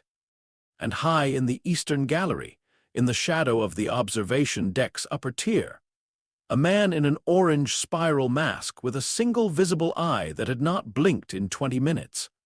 The Rinnegan, exposed for the first time in this crowd, fixed on Naruto with the intensity of someone who has spent decades building a plan and has just encountered a variable that should not exist. Naruto felt all 3 of them. He sat down beside Sakura and watched the next match begin. You were different down there, Sakura said after a moment, quietly because she was the only member of Team 7 who processed things before she said them. Was I, Naruto said. It was not a question. Yeah, a pause. Which version is real? He looked at her. Sakura met his gaze with the directness that she deployed only when she had decided something mattered enough to risk being wrong. They both are, he said. That is the part that most people cannot hold. She thought about this for a while, then nodded, once in the way people nod when they have accepted an answer without fully understanding it and have decided the understanding can come later. Naruto looked back at the arena. The board was set. The invasion was 3 weeks away. Every variable was in its calculated position. The third Hokage, who was too good and too perceptive and too genuinely decent to survive the world Naruto was building, was 3 weeks from his final conversation with Orochimaru. The stage was almost prepared. All that remained was the performance. And the performance, he thought, watching Gaara in the stands above, watching the Suna boy's sand stir restlessly around his feet even in stillness, is always the easiest part. That night, in his apartment, Naruto sat at his table in the dark and allowed the Hogyoku to run its assessment without restraint for the first time in weeks. The seal on his stomach had changed significantly since the Forest of Death encounter. The geometric overlay had grown through the trigrams now, not replacing them but building on them the way a second story builds on a foundation. The Hogyoku's integration with the 9 Tails chakra was deeper than it had been a month ago. He could feel the beast's power more directly, less as a foreign presence and more as a resonant frequency, still wild, still vast, but increasingly coherent. The Hogyoku pulsed, warm and specific, not yet, it seemed to say. Soon. I know, Naruto said. He thought about Gaara, about Haku, about Neji's question, is it really just a choice someone made? And the specific quality of vulnerability beneath it, the question of a person who had built a fortress and was beginning to wonder, privately, whether the fortress and the prison were the same structure. He thought about Iruka's hands on the headband. He thought about Orochimaru's face in the moment of genuine fear, and the satisfaction he had expected to feel at that moment, and what he had actually felt, which was more complicated and less clean than satisfaction, and which he had not yet finished categorizing. He thought about the man in the orange mask in the gallery, whose Rinnegan had tracked him across 3 different field positions during the match without losing him once, which meant the man was not merely dangerous but genuinely extraordinary, and would require a level of attention he had not yet allocated. He thought about all the pieces on the board, and the board was very large, and he had been planning for a very long time, and the planning was right, was correct, was the only path that arrived at the destination he had identified. And yet, he sat in the dark for a long time without thinking about anything in particular. The Hogyoku pulsed once more before it went quiet. He had never been able to determine with certainty whether it was responding to his thoughts or reading something deeper. I don't fight battles. I conclude them. The day of the final matches arrived with the specific quality of mornings that don't know yet what they're going to become. Konoha wore its festival face, vendor stalls along the main thoroughfare, civilians in celebratory colors, the particular energy of a village that had been given permission to be proud of itself for a day. Flags bearing the leaf symbol moved in the early wind. Children ran between adult legs toward the arena. The smell of grilled meat and sugar, and the specific anticipatory sweat of a crowd that had been looking forward to something. Naruto walked through all of it and felt it the way a surgeon feels a patient's pulse, present, clinical, registering information without generating sentiment.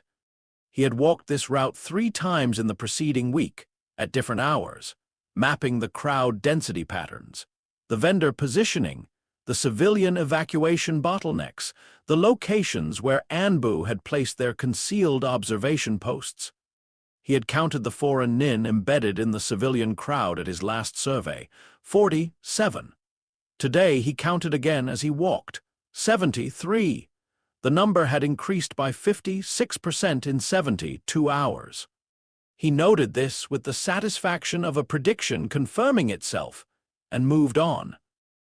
The arena filled with the noise of 10,000 civilians who had come to watch 12-year-olds demonstrate violence and call it sport. Naruto took his position in the competitors section and sat with his hands on his knees and watched the dignitaries' box fill. The third Hokage arrived with the specific gravity of a man carrying more than his years, which was all years and considerable policy. He sat and spoke with the Suna contingent's Kazekage, or the person wearing the Kazecage's face and robes, whose chakra signature was wrong in the specific way that transformation techniques were always slightly wrong when the person underneath was significantly more powerful than the person they were imitating. The disguise was technically excellent. To anyone not running a continuous chakra signature analysis of every significant figure in the arena, it was perfect. Naruto had identified Orochimaru's presence in the Kazekage robes 40 seconds after the dignitary's box filled. He noted it. Updated his timeline. The invasion was closer than the Chunin Exam finals schedule suggested. Orochimaru would move before the matches concluded, because waiting for the matches to conclude required patience he didn't have when he was this close to the third Hokage. The trigger would be the genjutsu.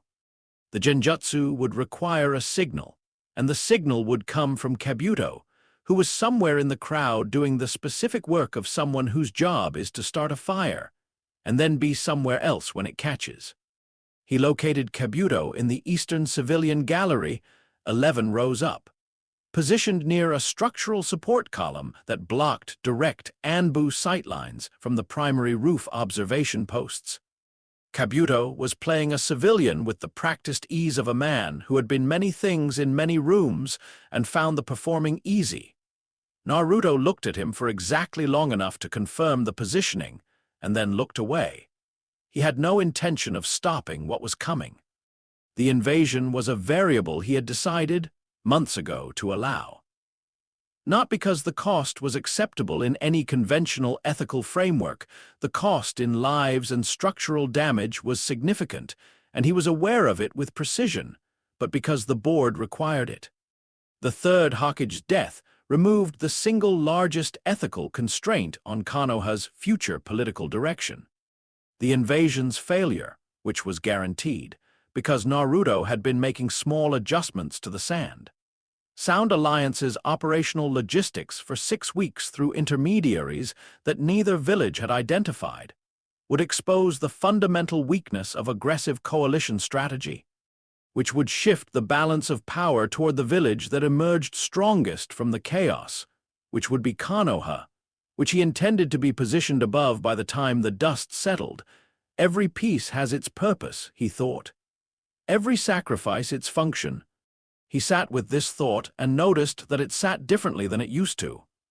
Heavier, he noted the change and moved past it. The matches began. Naruto watched them with continuous attention, tracking the combat data, the crowd response, the movement patterns of the 73 embedded foreign nin, and the gradual shift in Kabuto's body posture that indicated he was moving from waiting to pre-activation. Gaara's match against Lee was the data point he had been waiting for. Rock Lee was extraordinary. The boy had built something impossible out of pure refusal, a shinobi without chakra manipulation capability who had compensated through the absolute mastery of physical technique, until the physical technique exceeded what chakra users could manage. When the weights fell and Lee moved at real speed, even Naruto revised his assessment upward. But Gaara. The sand moved with Gaara's will, and the will was singular and total, and the sand was not a technique in any standard sense. It was an extension of the tailed beast's chakra made structural, operating beneath conscious command in the specific way that only absolute fusion between Jinchuriki and beast produced. The gourd's automatic defense was genuinely impressive, not because it was fast, but because it had already moved before the attack arrived, reading intent through the ambient chakra field the way certain predators read muscle tension.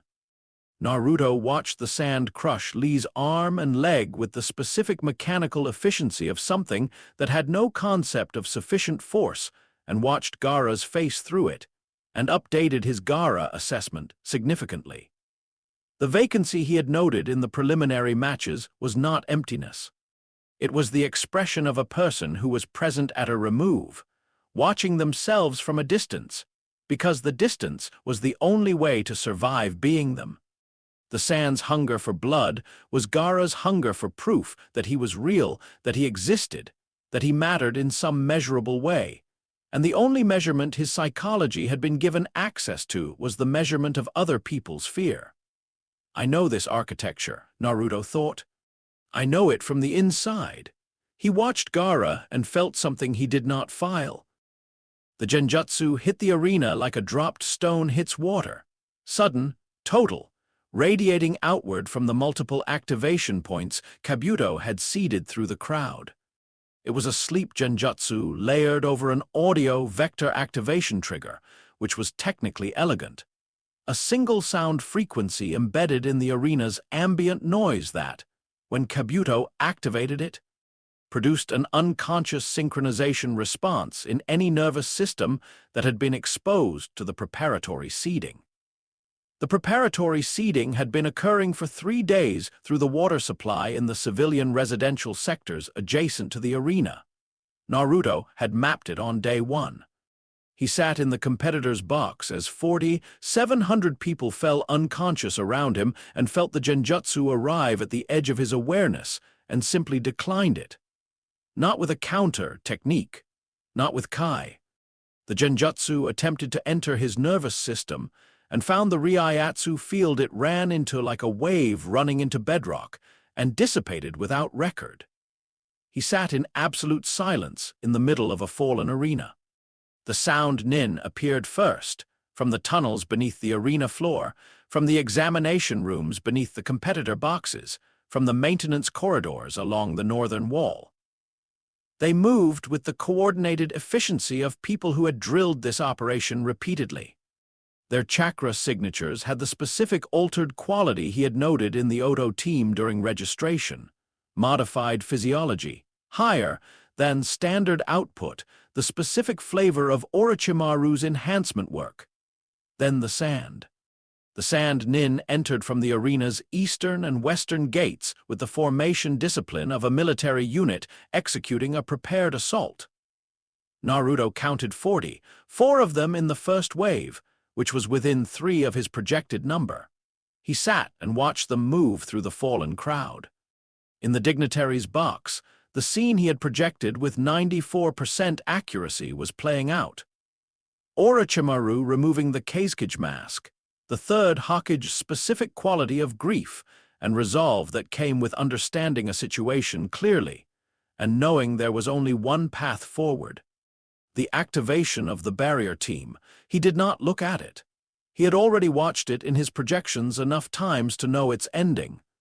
What he watched instead was the invasion's flow geometry, the vectors of attack, the points of resistance, the Anbu activation patterns, the civilian evacuation bottlenecks he had mapped 3 weeks ago. He tracked it with the precision of an architect reviewing construction, noting where the execution matched the blueprint and where it deviated. The deviations were minor. He had built sufficient margin. He did not move. Several sound nin passed within 15 feet of his position and did not perceive him, because his chakra suppression was complete, and his physical presence in the fallen crowd read as another unconscious body to anyone not performing active inspection. He sat and watched and waited for the variable that required his attention. Gaara.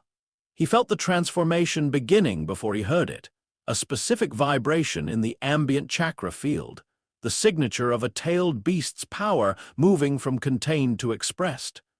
The gourd sand was expanding outward, losing the precision of Gaara's individual control and taking on the broader, wilder quality of Shukaku's direct manifestation. The partial transformation radius was expanding toward the civilian evacuation zones. Naruto stood up. He moved through the invasion's chaos without engaging it, not because he couldn't, but because engaging would generate visibility he was not ready for.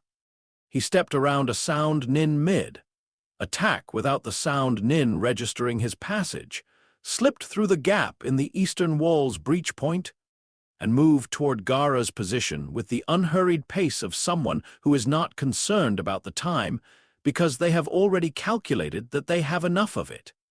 He found Gaara in the forest at the arena's northeastern edge.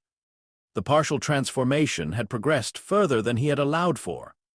Shukaku's face was visible in the sand, vast, ancient, contemptuous in the way that things which have been imprisoned contemplate the world outside their cage. The sand had consumed most of the surrounding tree line.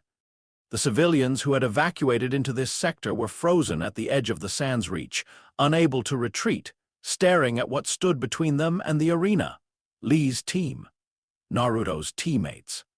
Several Jonin who had been moving to intercept and had stopped when the killing intent radius hit them. Naruto walked forward, through the killing intent radius, through the sand's sensing range, into the open ground between the tree line and Gaara's transformation. The sand reared. Shukaku's partial face swung toward him.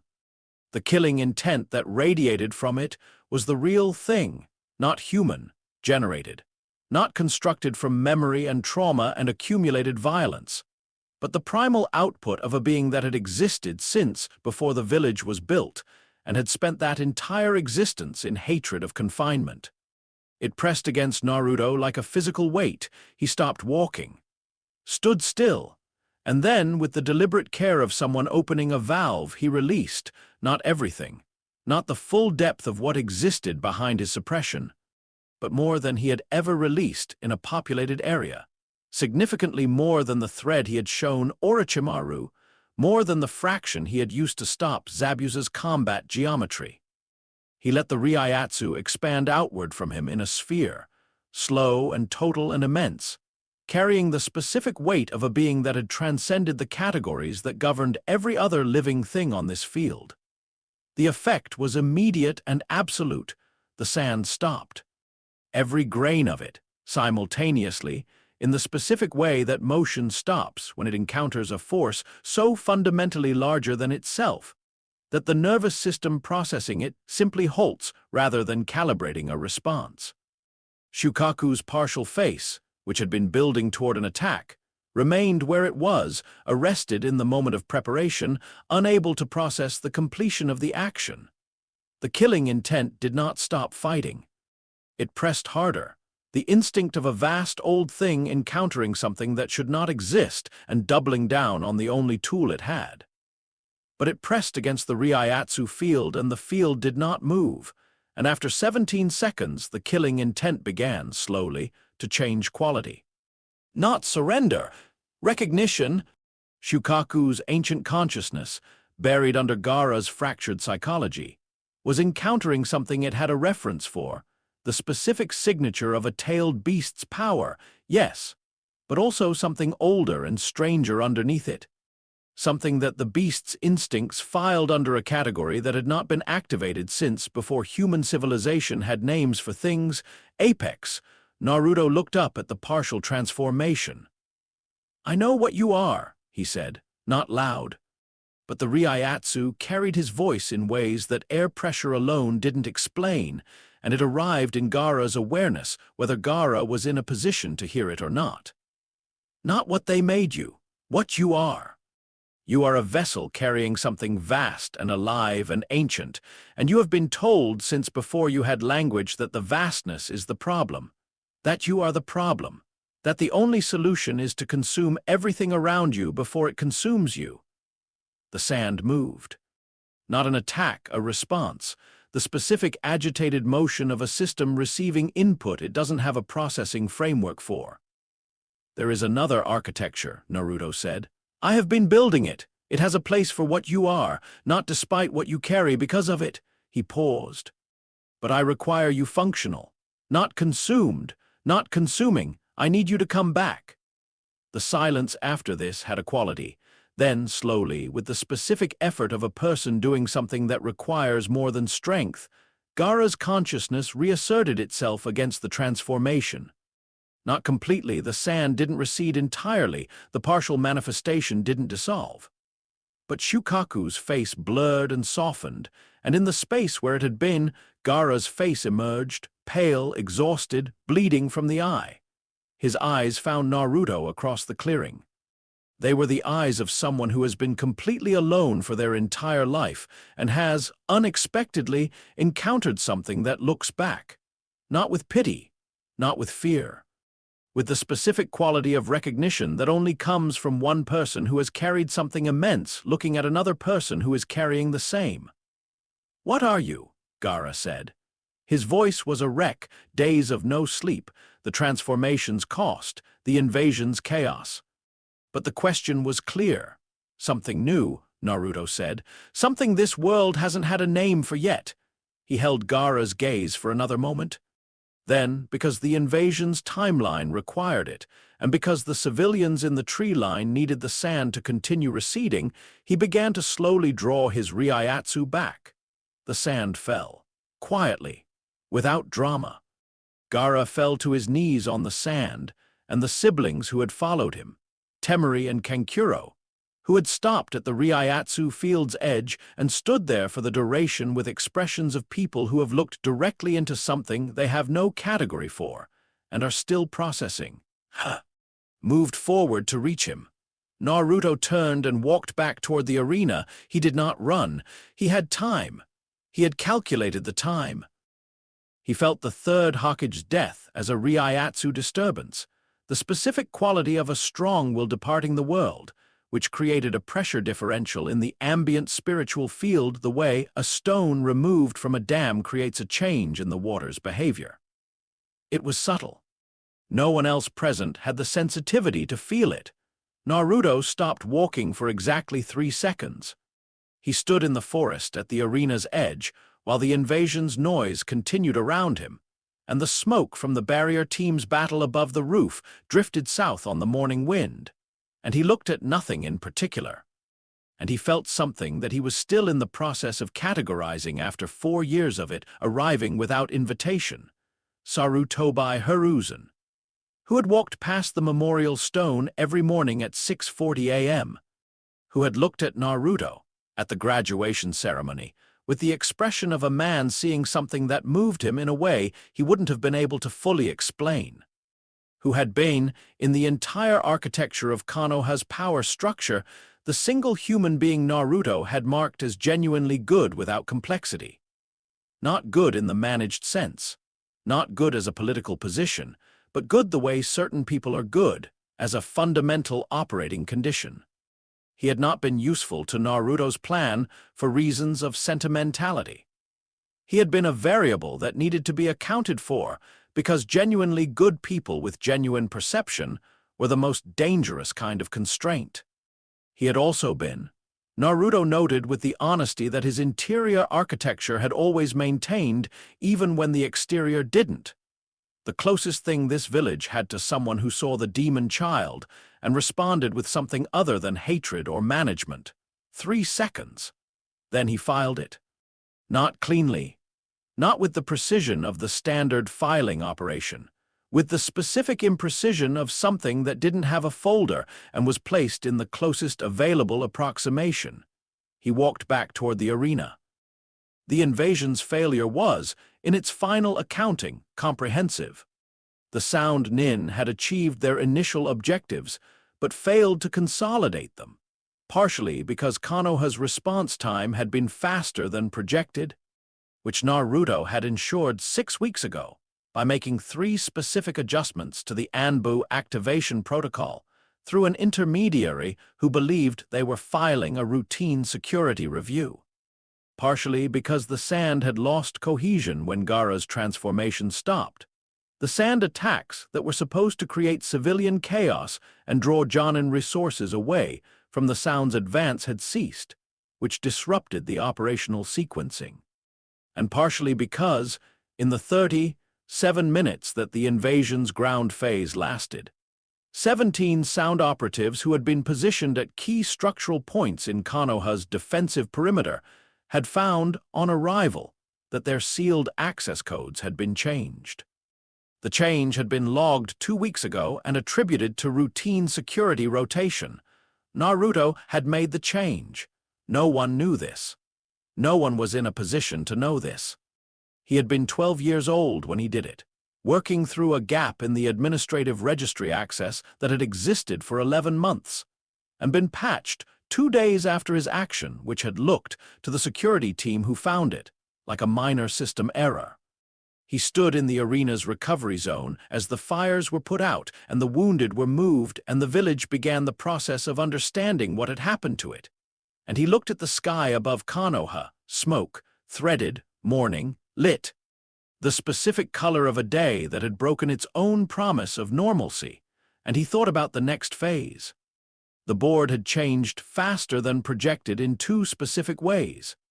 The third Hokage's death had accelerated the political restructuring, which meant the window for quiet operation was narrowing. And the man in the orange mask, Tobai, the Rinnegan, the figure who had been watching him in the arena gallery before the genjutsu hit, had been identified by his root network as arriving in Konoha before the invasion under a cover he wouldn't maintain much longer. He needed to move the timeline.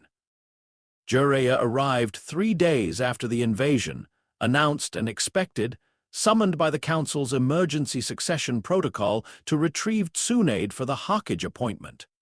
Naruto had been waiting for him. He found the Toad Sage in a sake house on the village's southern end, nursing a drink and reading something he folded shut when Naruto sat down across from him, which was interesting because people didn't fold things shut around 12-year olds unless the 12-year-old had communicated somehow that they were worth discretion. Jiraiya looked at him with the specific eyes of a man who had seen many things and was adding this to the list. "Sit down then," Jiraiya said, though Naruto was already sitting. "Since you found me, Naruto said. "I just arrived first." A pause. Jiraiya's mouth moved in something that was almost a smile and was also something else. "Your father," Jiraiya said, "used to do that, arrive first." Naruto looked at him. "Tell me about him." And this was the thing he had decided to give Jiraiya genuinely, without performance, without management. The question about Minato was real. He wanted the data, yes, he always wanted the data. But underneath, the data collection was something that was not data collection. A question he had been carrying without looking at directly, about the man who had sealed him into the body of a newborn and set the Hogyoku and the 9 tails into the same container and then died trusting that the container would be sufficient, had Minato known. About the Hogyoku, about what the seal would encounter, Jiraiya talked. For a long time in the way that people talk when they have been waiting for the right audience. He talked about Minato's speed and his gentleness, and his terrifying precision and the specific quality of his optimism. which was not naive, but chosen. The optimism of a man who had looked at the world's worst possibilities and decided on evidence that the other possibilities were worth the effort. Naruto listened, filed everything, and noticed at the bottom of the filing that what he felt about Minato was complicated in ways he hadn't finished mapping, and that the complication was not uncomfortable, which was itself unexpected. He would have wanted to know you, Jiraiya said at the end of it. I know, Naruto said. I find I would have wanted to know him. This was true. Jiraiya was quiet for a moment. Then, come on the trip. I was going to, Naruto said. I've been waiting for you to ask. Another not quite smile. Figured. He returned to his apartment that evening and moved through it once, systematically, gathering what he needed and nothing else. There was very little he needed. He had been traveling light his entire life, in soul society, in the centuries of patient building, and in these 12 years of performance. Attachment to objects was a vulnerability he had never permitted himself. He stopped at the window, looked at the village's evening lights, the specific warm orange of 100,000 windows, the flickering blue of the food stalls, the white of the hospital's permanent illumination, the dark gap where the arena's damaged section was being boarded until repairs could begin. He had managed this village for 3 years from the bottom of its hierarchy. He had moved pieces through it, adjusted its systems, read its people, and positioned himself for the next phase with a precision that satisfied him in the way that good work satisfies. The satisfaction of craft, of architecture, of a plan that held its shape under the pressure of reality. He would miss none of the logistics. He stood for a moment longer. Then he thought about Iruka's apartment, 2 blocks east, where the light in the window was on because Iruka was grading late. And he thought about the 20 minutes he had spent there before the decision was made, eating ramen and listening.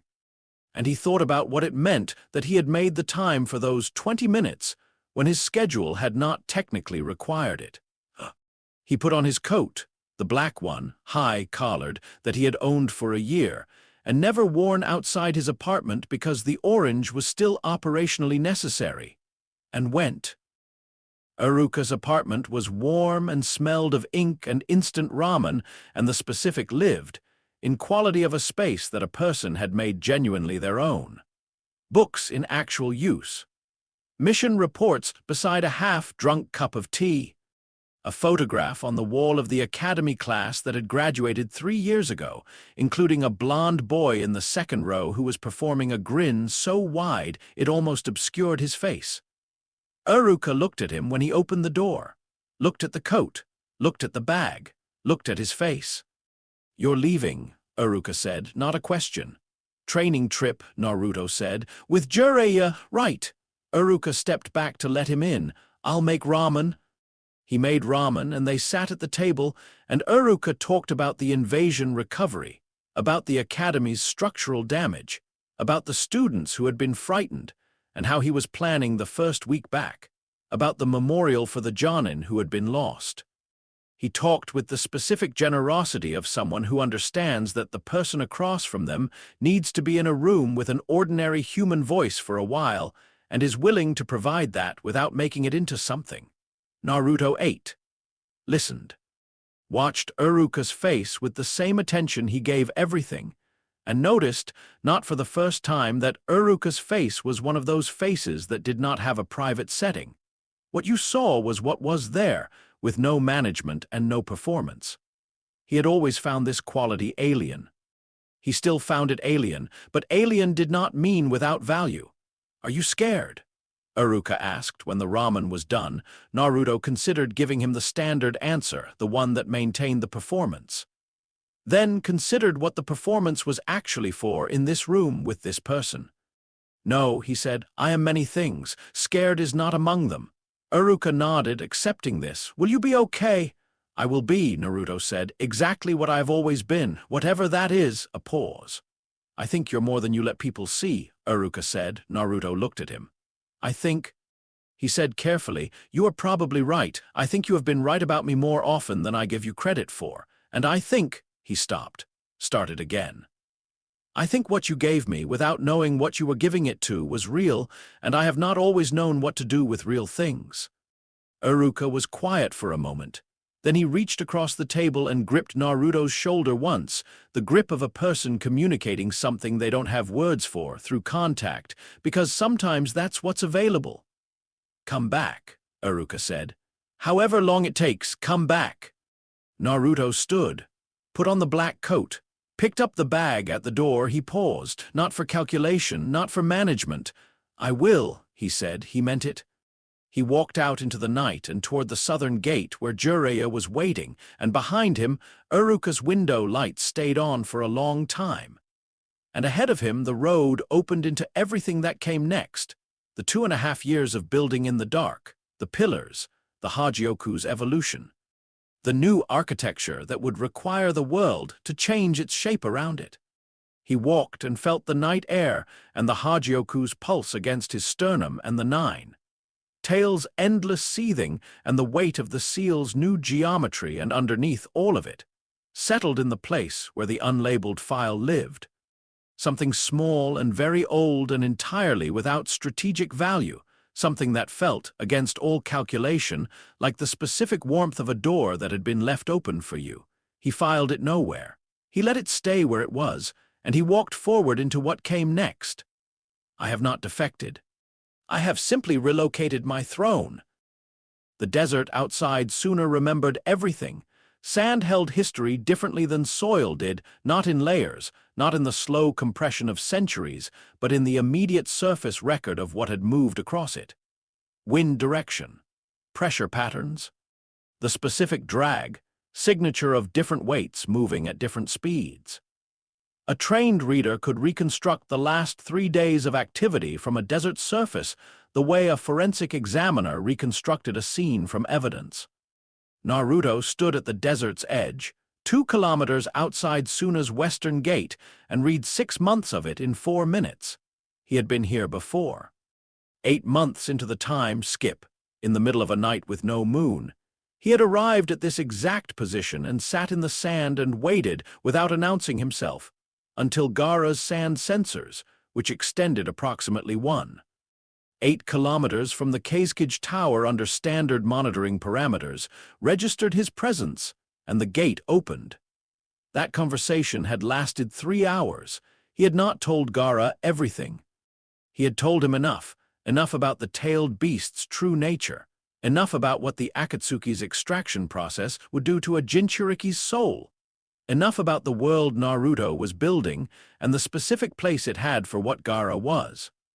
He had shown Gaara, with a controlled and precise demonstration, what happened when the Hogyoku's field interacted with tailed beast chakra, the specific resonance that occurred, the way it changed the quality of the power without diminishing its quantity. Gaara had listened with the focused attention of someone who had been waiting, without knowing what they were waiting for a very long time. At the end of 3 hours, he had said, "What do you need from me?" And Naruto had told him, precisely, without embellishment. Now, standing at the desert's edge 2 years later, Naruto felt the sand sensors register him and the recognition move through them, not alarm, not the activated threat response, but the specific quality of a system that has been briefed on a particular signature and is now confirming its identification. The gate opened without announcement. He walked through. The Kazekage's office was at the top of the administrative tower, high enough to see the desert in every direction, low enough to see the village streets below. Gaara sat behind the desk with the specific posture of someone who had learned, slowly and with considerable effort, how to occupy a position of authority without either shrinking from it or crushing it with the weight of his own intensity. He had changed. Not softened. Gaara would never be soft. The material didn't allow it. But the vacancy in his eyes had been replaced by something more present, more intentional. The sand in the room moved in the slow, ambient patterns of a system at rest rather than a system at ready, which was a significant distinction. He looked at Naruto across the desk and said nothing for a moment. Naruto sat down across from him without being invited and looked back. "You're different," Gaara said. "I have been continuing to develop," Naruto said, As have you. Gaara's sand stirred, not aggressive, curious. The Hogyoku, progressing. Show me. It was not a request from a Kazekage to a subordinate. It was the request of someone who had been given a specific piece of information and needed to verify that the information remained accurate as a condition of their ongoing commitment. Naruto respected the precision of it. He released the suppression by 3 degrees. The sand in the room stopped moving. Every grain. The ambient monitoring extensions that Gaara maintained through the tower's walls went still simultaneously, as if the entire system had paused to process an input it hadn't been designed for. The temperature in the room dropped 2 degrees, not from any technique, but from the specific quality of Reiatsu at this concentration displacing the ordinary ambient energy of a space. Gaara's eyes widened by a fraction. From Gaara, this was the equivalent of another person's jaw dropping. The Shukaku within him responded, not with aggression, but with the specific recognition that Naruto had felt from it 2 years ago on the arena field. The ancient creature's instinctive acknowledgement of something above it in whatever hierarchy governed beings of that category. The sand, when it resumed moving, moved differently, slower, more deliberate, the way water moves in the presence of a current it is choosing not to fight. Naruto drew the suppression back. The Akatsuki's timeline, Gaara said after a moment. His voice was steady. This was the professionalism of a person who has made a decision and does not revisit it every time new evidence arrives. Have your projections changed? Accelerated by 4 months. Pain will move on the Jinchuriki in the sequence I projected. You will be 3rd or 4th. I need you to allow the initial contact to proceed further than you normally would. I need Akatsuki's extraction team to believe the operation is succeeding until I am in position. A pause. The weight of what he was asking sat in the room. You are asking me to allow them to begin the extraction. Gaara said, I am asking you to trust that I will not allow it to complete. The silence that followed was the silence of a person doing something genuinely difficult, not the difficulty of the unfamiliar, but the difficulty of extending trust further than it has been tested. If you are not in position, Gaara said, I will be. If something you have not calculated occurs, then I will adapt. I have never failed to adapt. Gaara looked at him for a long time. The sand moved in its slow, ambient patterns. Outside the window, Suna's streets moved in the late afternoon light. People going about the ordinary business of lives lived in the space between a village's walls. I trust your calculation, Gaara said. Not because you have given me reason to trust you personally. Because the world you described is the only version of the future I have found worth protecting. Naruto nodded. That is sufficient. He stood, moved to the door, then stopped. Because something Gaara had said in the first conversation, 8 months ago, when the desert night was cold and the village was asleep, and they had talked for 3 hours about beasts and vessels, and the architecture of a world without the cycle of hatred, had been sitting in the unlabeled file, and he had decided to address it directly. You asked me once, Naruto said, whether I had ever wanted something that wasn't part of a plan. I remember. I have been considering the answer. Gaara waited. I think, Naruto said, that the plan and the wanting are not always separate. I think sometimes the plan is built around the wanting, even when the builder does not acknowledge it. Even when the builder has convinced himself that the wanting is a variable and the plan is the constant. A pause. I think the world I am building is the one I would have wanted to live in, if I had known how to want things simply. He left before Gaara could respond. But the sand in the hallway, as he walked through it, moved aside with the specific gentleness of something that had made a decision. Aimgakure was the most miserable city in the elemental nations. It rained continuously. The architecture was industrial in the way that things are industrial when function has completely displaced aesthetic consideration.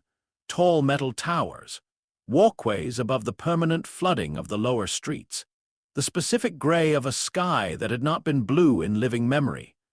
The people moved through it with the adapted practicality of generations who had made their peace with the permanent wet. Naruto liked it. It suited certain things about his interior landscape that he did not examine in detail. He entered through the underground water system, a route he had mapped from Jiraiya's intelligence files, accessed during the training trip through methods that Jiraiya had not noticed, and that Naruto had been careful not to exploit obviously enough to trigger the Toad Sage's considerable instincts. He moved through the lower city in the rain and the dark, and arrived, at precisely the time he had calculated, at the base of the central tower. The 6 paths of pain found him before he found them. This was expected.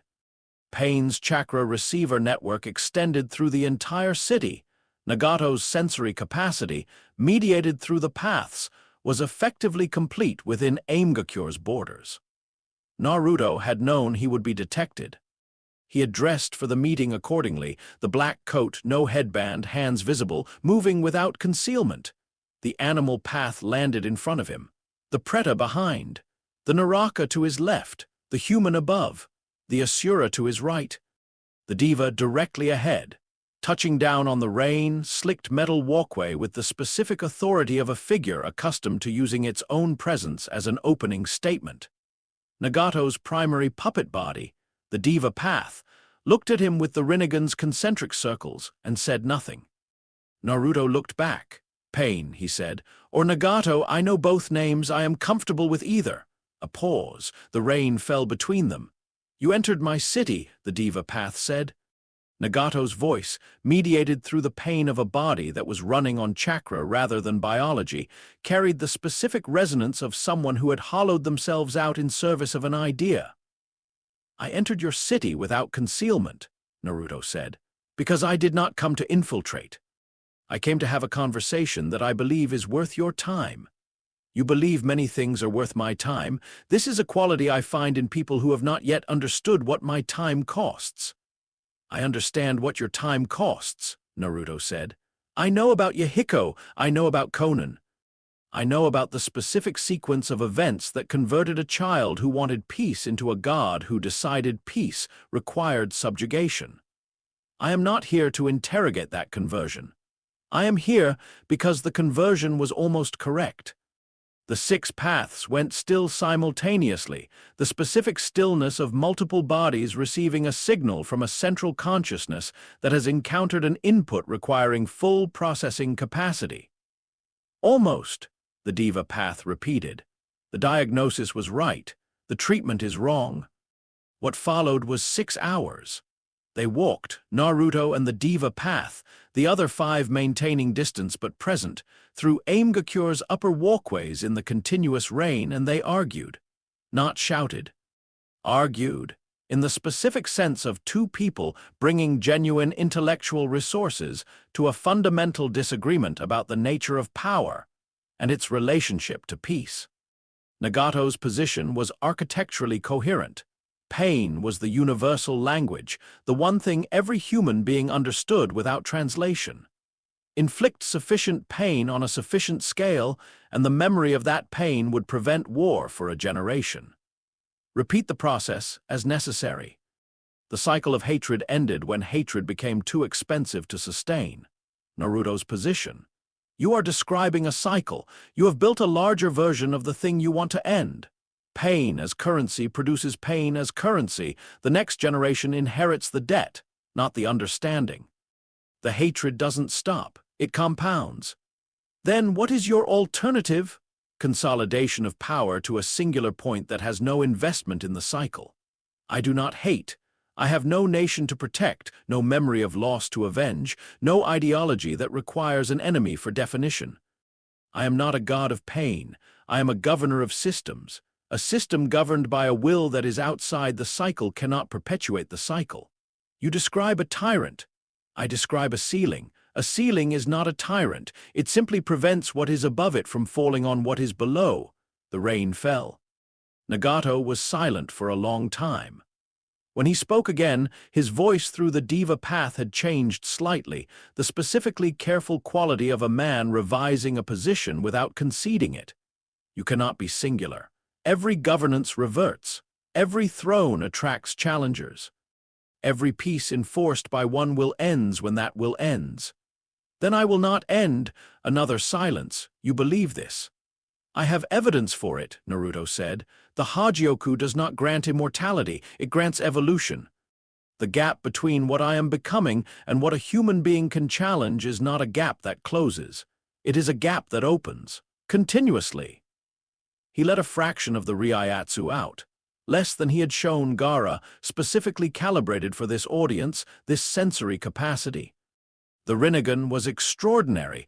It would read what he released with more accuracy than almost any other perceptual system in the world.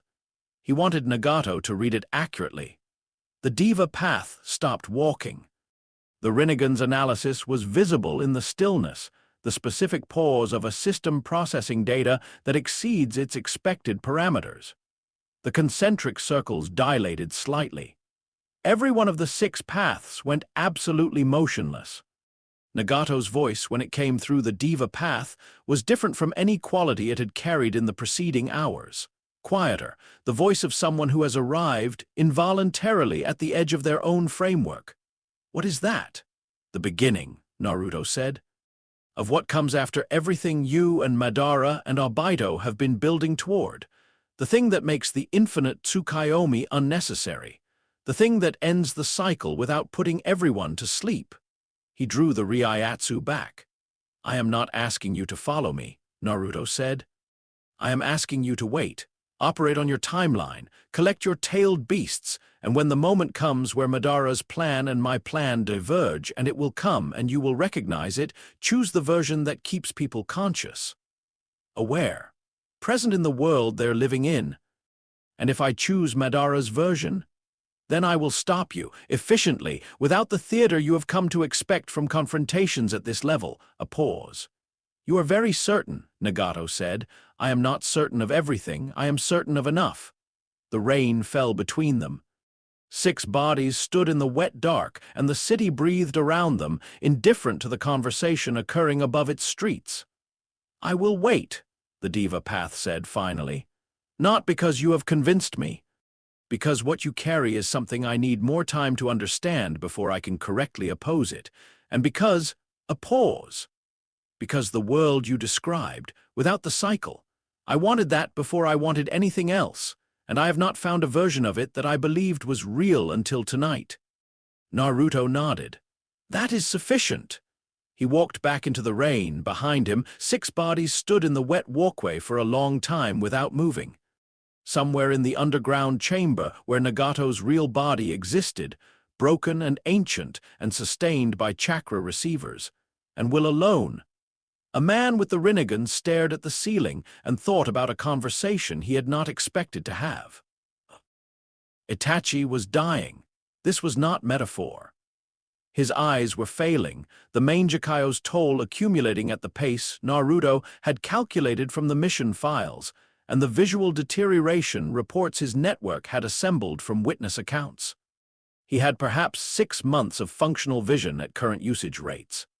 His respiratory condition, which Itachi had managed to conceal from the Akatsuki through pharmaceutical discipline, had progressed past the point where concealment would remain viable much longer. He was dying by design. Not because he wanted to die, but because death was the mechanism he had selected for his purpose. Sasuke needed Itachi dead, and the death needed to carry specific information that Itachi was not positioned to deliver while alive. Naruto found him in a safe house in the Land of Rain's eastern border region, a building that looked like an abandoned mill and functioned as a rotating Akatsuki waypoint between operational assignments. Itachi was alone, between missions, sitting in the dark with his eyes closed and his breathing controlled with the specific, careful precision of someone who has learned exactly how much effort each breath requires and is allocating accordingly. He did not react when Naruto entered. Not because he hadn't heard him, because he had heard him and processed the chakra signature and run the analysis and arrived at a conclusion that he was waiting to verify before acting on. You are not an Akatsuki operative, Itachi said, without opening his eyes. No, you are also not a threat. At least not to me specifically. No. Then sit down. Naruto sat. They were quiet for a moment in the dark safe house while the rain moved outside and the building settled around its old bones. "You know who I am," Naruto said. "I know what you are beginning to be," Itachi said. "I have been aware of your development for longer than you might expect. The Uchiha clan maintained records on Jinchuriki evolution patterns. I have been monitoring your specific case for 3 years. And your assessment?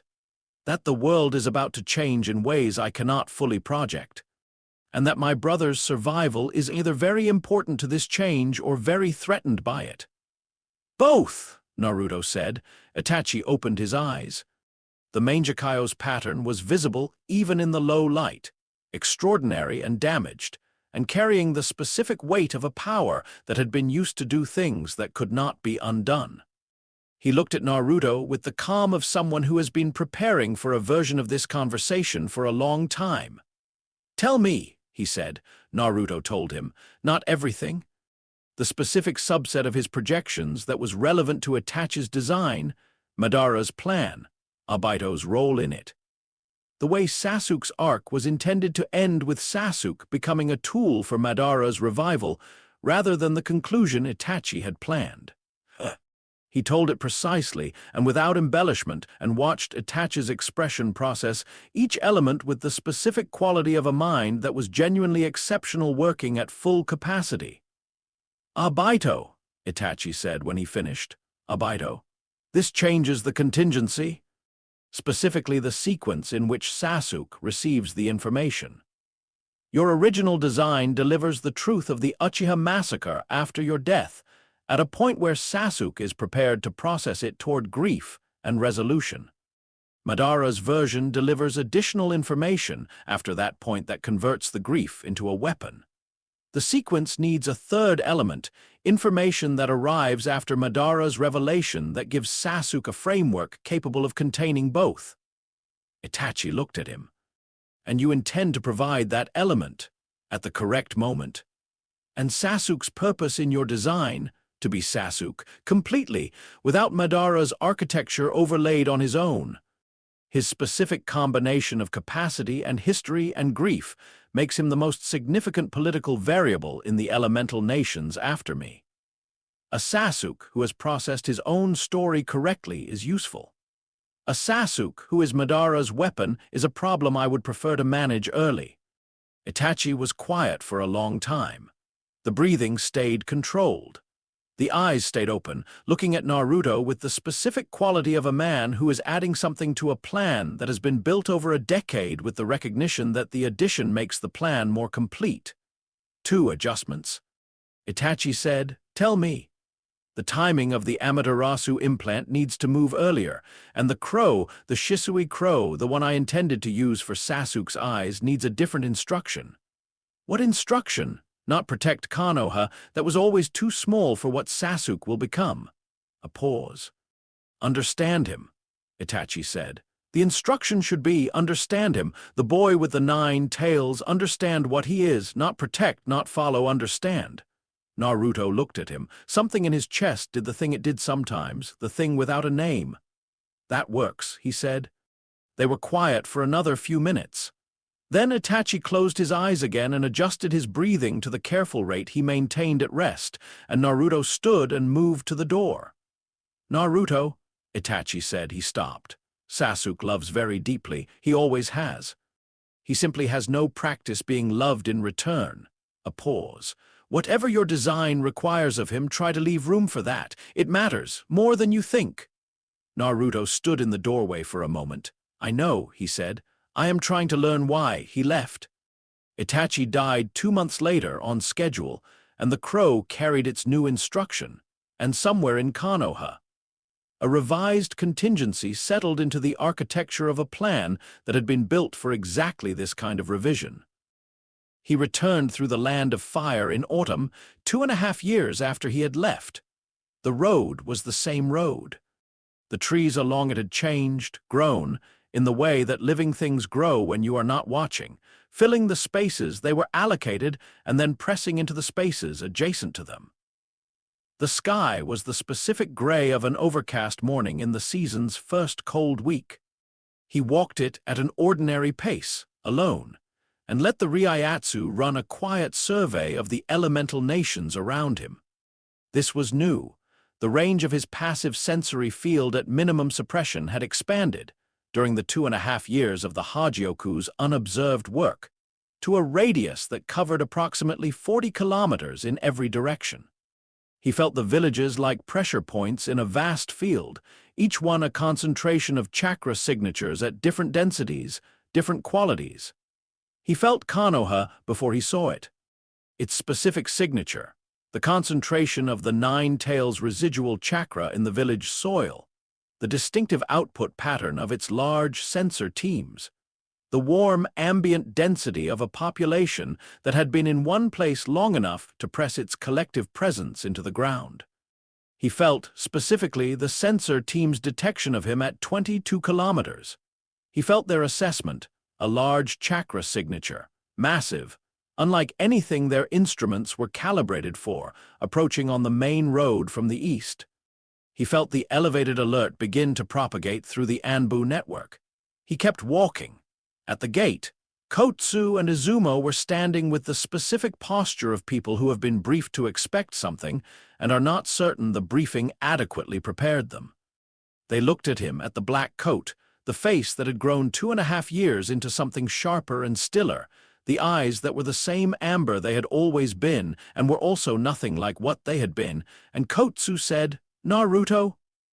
"Uzumaki Naruto," he confirmed. "Returning from extended training, I'll need to see the Hokage." They looked at each other. "She's going to want to see you," Izumo said, which was not confirmation and not denial, but the specific response of someone buying time for the message to be sent ahead. "I know," Naruto said.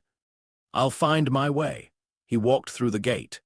Every chakra sensor in Konoha registered it simultaneously, not his presence exactly, but the change in the ambient field his presence created. Like walking through still water. Like the specific disturbance of a mass moving through a medium, felt before it is seen, the water understanding something has changed before the eye does. The village did not stop. People went about their morning. The market opened. The academy's first bell rang in the distance. But in the Anbu headquarters, 3 separate monitoring stations generated emergency flags at once, all with the same notation. Unclassified signature, massive, origin unknown, now inside perimeter. In the Hokage's office, Tsunade Senju looked at the 3 flags simultaneously and said, very quietly, "What?" In the street below, a boy in a black coat walked through the village he had spent 3 years studying from the bottom and 2.5 years managing from a distance. And the morning light caught the angles of his face, and the few people who saw him clearly and had seen him before stopped what they were doing for a moment, not because of the coat, not because of the signature the sensors were reading, because of the eyes. The eyes had always been something, even when the rest of the performance was flawless. Even when the grin was in place, and the orange was loud, and the persona was running at full capacity. The eyes had always carried something that didn't fit the rest of the picture, something that made people file him under anomaly and return quickly to their ordinary business, because spending too long on the anomaly produced a feeling they didn't have vocabulary for.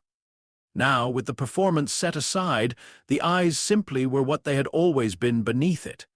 And the few people who held the gaze for more than a second found themselves very still, not afraid, not awed exactly, simply aware, in the specific way that one becomes aware of altitude or depth, the sudden understanding that you are in the presence of a dimension the ordinary world does not account for.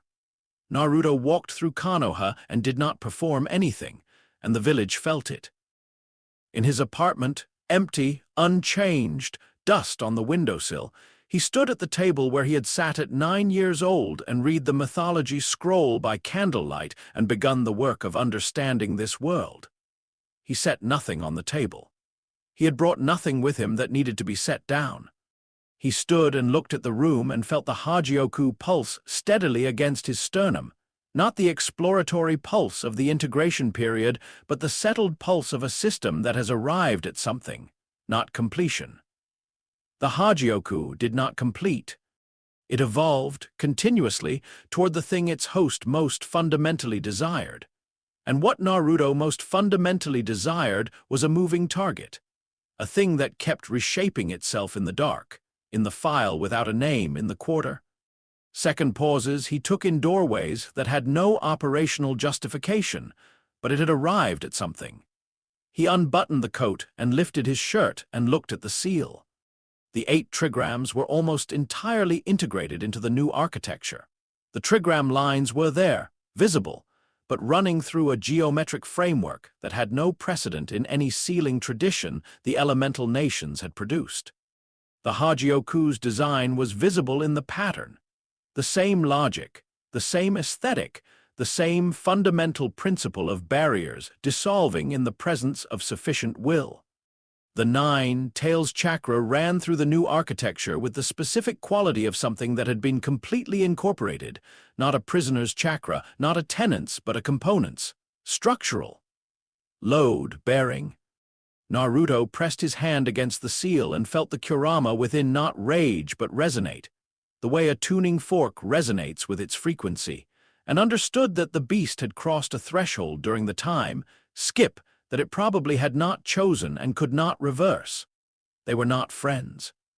They were not partners in the conventional sense. They were composite, the way iron and carbon are composite in steel, not the same thing, never the same thing, but not separable without destroying what the combination had become. "I know," he said to the seal, or to himself, or to the vast, warm dark behind it. He buttoned the coat. Outside his window, Konoha moved through its morning, and the chakra sensors continued their elevated monitoring.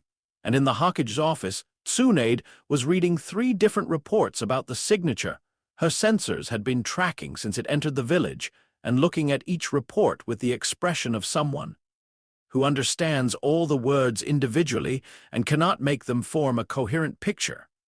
And in the street below his window, someone was walking past who paused for a moment beneath it, not long enough to look up, not long enough to make the pause into something, and then continued. He felt the chakra signature. Uruka. He stood at the window and watched the street below, and Uruka was already gone, around the corner, on his way to the academy for the morning session. The Hogyoku pulsed. Naruto stood at the window for a moment longer than he needed to. Then he turned from it and began the work of the next phase. The stage is prepared, he thought. The players are in position. All that remains is the final act. This is not a war, it is a conclusion. The 4th Shinobi World War began the way all wars begin, with the specific momentum of events that had been inevitable for years, finally exhausting the last of their delay. Naruto watched it from the inside. The allied Shinobi forces assembled with the particular energy of people who had decided, after lifetimes of opposing each other, that a common enemy was sufficient grounds for temporary unity. The 5-Cage Summit had produced the Alliance. The Alliance had produced command structures and supply lines and the specific administrative architecture of a military coalition, which was impressive in its speed and significantly less impressive in its depth. Alliances built on emergency had the structural integrity of buildings built on sand, functional until the pressure changed direction. He was given a command role in the 2nd Division. He accepted it with the appropriate visible gratitude and the private acknowledgement that a command role provided legitimate access to every military communication channel, every intelligence stream, every strategic planning session in the Allied coalition. He had better intelligence already, assembled through his pillar network over 2.5 years. But legitimate access meant he could act on the intelligence without explaining how he had obtained it, which was a useful administrative convenience. He attended the briefings. He gave tactical assessments that were precise and correct, and calibrated to appear to draw from standard intelligence methodology, rather than from the 6-month advance projections he had assembled before the war was formally declared. He watched Tsunade manage the alliance with the specific competence of a woman who was very good at her job, and was managing a situation that exceeded the frameworks her job had been built for. He watched Gaara in the cage summit meetings, the cage stillness, the sand moving in its quiet, ambient pattern, the eyes that caught his occasionally with the specific quality of two people who have a conversation running beneath the conversation the room believes is happening. He watched the man in the orange mask operate at the edges of the war's opening movements, directing the reanimated army with the strategic vision of someone who had been building toward this moment for decades. Obito, Uchiha, the variable he had spent the most time on during the time skip, because Obito was simultaneously the most emotionally readable and the most operationally dangerous figure on the opposing side. A man whose entire worldview was constructed from a single wound that had never been treated, and who had converted that wound into a plan of sufficient scale to threaten the entire world. Naruto understood Obito's psychology with the thoroughness of someone who recognized the architecture. The desire to unmake the world that had broken you. The plan so large, it required you to stop feeling the wound while you executed it. The specific tragedy of a person whose capacity for love had been so thoroughly redirected into destruction that the love was still visible in the destruction, still driving it, still the actual engine beneath everything. He noted the understanding and did not act on it immediately. Not yet. Not until the board required it. The war's first week moved in the specific rhythm of large-scale military engagement. Advances and retreats, and the particular grinding cost of a conflict where the opposing army did not tire, did not feel pain, did not make the errors that human fear and human exhaustion produce. The reanimated cage were the primary tactical problem. Naruto watched the 2nd Division's engagements with the reanimated Mist Swordsmen and noted the specific strain the immortal opponent dynamic placed on Shinobi who had trained for human-scale combat. The psychological toll of fighting people who could not be permanently defeated was significant and was not being adequately managed at the command level. He filed 6 tactical adjustments and submitted them through the appropriate channels. Everyone was implemented. Everyone worked. Kakashi, who had been given divisional command, watched the adjustments land with the expression of someone revising a model they have been building for years. "You've been thinking about this war for a while," Kakashi said after the 4th adjustment in the specific tone of a man stating something as a check rather than a conclusion. "I've been thinking about everything for a while," Naruto said. "That's not exactly reassuring. It wasn't meant to be." Kakashi looked at him for a moment. The single visible eye held the specific quality of attention that Naruto had been managing since the Bell test, the attention of a genuinely exceptional observer who had been accumulating data for 3 years and was running very close to sufficient mass for a conclusion. After the war, Kakashi said, "We need to have a conversation." "We will," Naruto said. "I'll tell you everything after, everything. As much as you can hold, which is more than most." Kakashi held his gaze for another moment, then nodded once and returned to the maps. The 10, Tails revival. He felt it before the sensors reported it, the specific quality of a massive chakra event, the particular signature of a tailed beast's power at scale, moving through the ambient field like a change in weather pressure. The 10, Tails' emergence was the war's pivot point, the moment where the conflict ceased to be a military engagement between human forces and became something that human military frameworks had no operational vocabulary for. Naruto stood at the edge of the Allied command post and felt the 10, Tails' chakra press against his perception at 38 kilometers, and noted its quality with the precision of someone who had spent 2.5 years studying tailed beast chakra architecture from the inside of his own seal.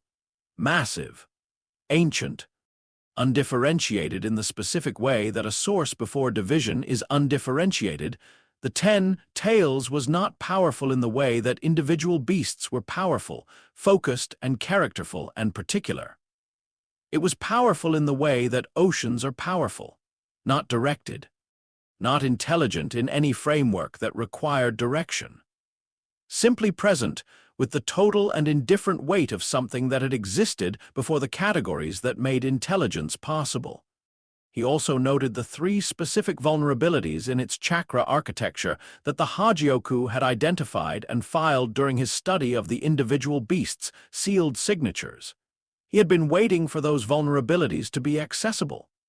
"Third division," he said to the runner at his left.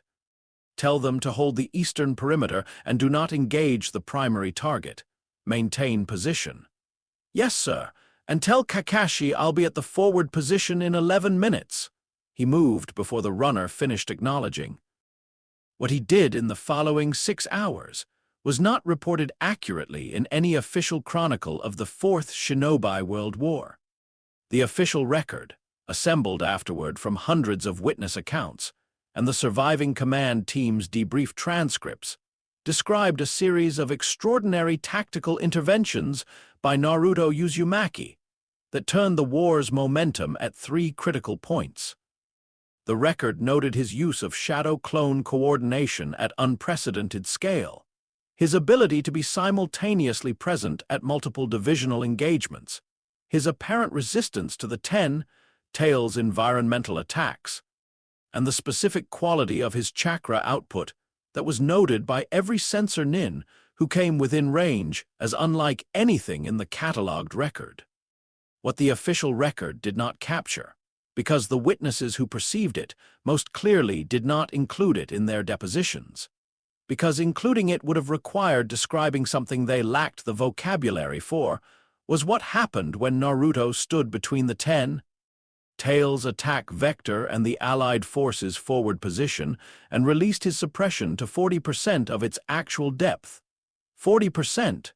The Reiatsu that expanded from him at 40% suppression was not a technique. It was not a jutsu. It had no hand seals, no chakra preparation, no activation moment. It simply existed, pressing outward from him in every direction with the specific quality of something that had been contained for a very long time and was being, at last, partially allowed. The 10 Tails attack, a wave of chakra, infused natural energy at a scale that had leveled a mountain range 17 minutes prior, hit the Reiatsu field, and slowed, not stopped, not deflected. Slowed, the way a river slows when it enters a body of water that is deeper and stiller than the river is fast. The energy dissipated at the field's edge, losing coherence, losing direction, losing the fundamental property that made it an attack rather than weather. The Allied forces at the forward position felt it arrive as a wind. Strong, cold, the specific pressure of something vast moving through air. But not the devastation that had been building for 30 seconds in the 10 Tails gathering. A wind. Naruto drew the suppression back to 70% and turned to the Allied forces' command cluster, the cage and their immediate teams, who had been watching from the forward position with the expressions of people who have received information they are going to need considerable time to process. Tsunade looked at him. Her expression across a lifetime of exceptional experience was the expression of someone who has been certain they understood the shape of something and has discovered the certainty was the problem. "Naruto," she said. "Not yet," he said. "After, there's more to do." He turned back to the field. The infinite Tsukuyomi's preparation began at hour 14 of the war. Naruto felt Madara's intent before the technique's activation sequence began. Not through chakra sensing, but through the specific quality of the ambient field shifting as the 10 Tails energy was drawn upward, redirected, channeled through Madara's body, and toward the moon with the specific purpose of using the largest reflective surface in the sky as a projection medium for a genjutsu of global scale. He had approximately 40 minutes. He used 12 of them.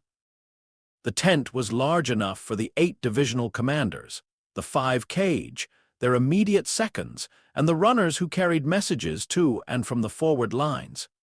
It was a military command space, maps, chakra, communication arrays, the smell of canvas and mud, and the specific tired alertness of people who had been awake for 14 hours doing the most demanding work of their lives. Naruto entered and said, Close the tent. Secure the perimeter. What I'm about to tell you does not leave this space until I have finished, and I need every person here to hear the complete version before anyone responds. I am asking for 12 minutes. Something in his voice, not the Ryatsu, fully suppressed now, but the quality underneath the voice, the weight of absolute certainty delivered without performance, produced the compliance he needed. The tent closed. The perimeter was secured. 31 people looked at him, he told them. Not from the beginning, there was not enough time for the beginning. He told them the relevant portion. What he was, in broad architecture if not technical detail. What he had done in Konoha, from the Chunin Exams forward, the specific interventions, the adjustments, the pillars, the 6 weeks of invasion logistics modification, the adjustments to the Anbu activation protocol that had saved 11 Jonin lives during the sand assault. He told it precisely, without embellishment, without apology. He watched their faces. The faces moved through the stages he had projected with 91% accuracy. Disbelief first, the instinctive rejection of information that was too large for the existing model. Then the specific quality of disbelief curdling into something colder as the specifics landed, because the specifics were verifiable. And a person experienced in intelligence work begins verification instinctively when the claimed facts are specific enough to check, and checking confirmed them, and confirmation was worse than the claim. Then rage. In several of them, the clean, hot rage of people who had believed they were operating in a world where the person they were looking at was what they appeared to be and had discovered the belief was constructed. Tsunade's rage was the most contained and therefore the most significant. Kakashi's expression did not move into rage. It moved into something quieter and more complex that he was processing behind his standard careful face. Gaara showed nothing. He had known. You manipulated this entire war, one of the divisional commanders said. Nara Shikaku, who was the sharpest strategic mind in the Allied command structure and who had, Naruto noted, been the first to complete the verification cycle and move to synthesis. You adjusted the operational variables before we declared it. I adjusted variables that determined whether the war's outcome would serve the world's long-term stability. Yes, that is not your decision to make. It was not a decision I asked permission to make. It was a decision I made because I had the capacity to make it, and the projected outcome justified the cost. You don't get to. 12 minutes, Naruto said. I asked for 12 minutes. There are 28 minutes left before Madara completes the infinite Tsukuyomi's activation sequence and puts every person in this tent and every person within line of sight of the moon into a genjutsu they will never exit. I need you to hear the rest. Silence, he continued. He told them what came after, the world he intended. Not a dictatorship, he gave them the specific structure because vagueness allowed imagination to fill the gaps with its worst projections, and he needed their cognitive resources on the actual architecture rather than the imagined one. The villages would remain. The cage would remain. The councils would function. The trade routes, the mission systems, the civilian governance structures, all intact, all operational. The single change. Every decision that touched the category of war, its declaration, its conduct, its conclusion, passed through a final arbitration point.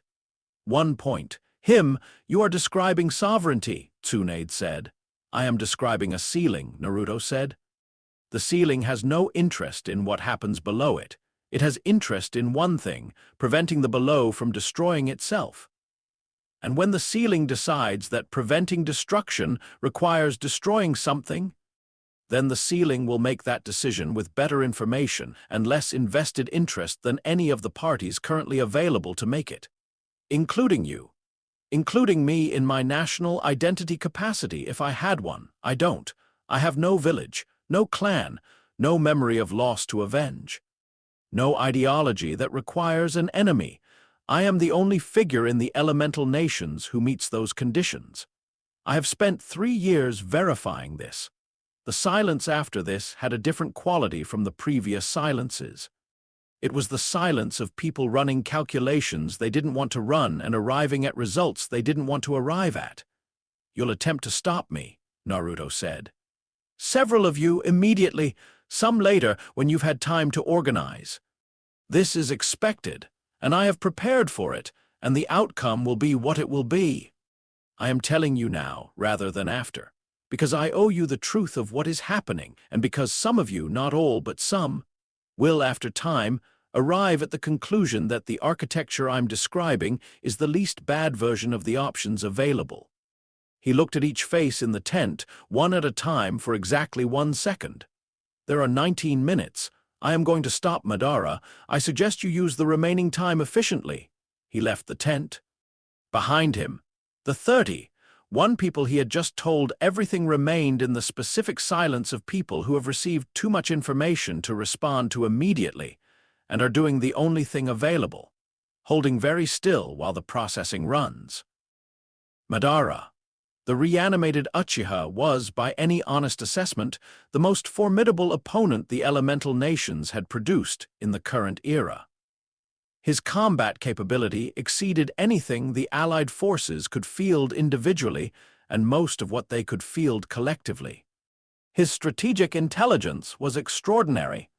His will was absolute in the specific way that the will of someone who has been working toward a single goal for decades becomes absolute, not the brittle absoluteness of someone who has never been tested, but the hardened absoluteness of someone who has been tested continuously and has not broken.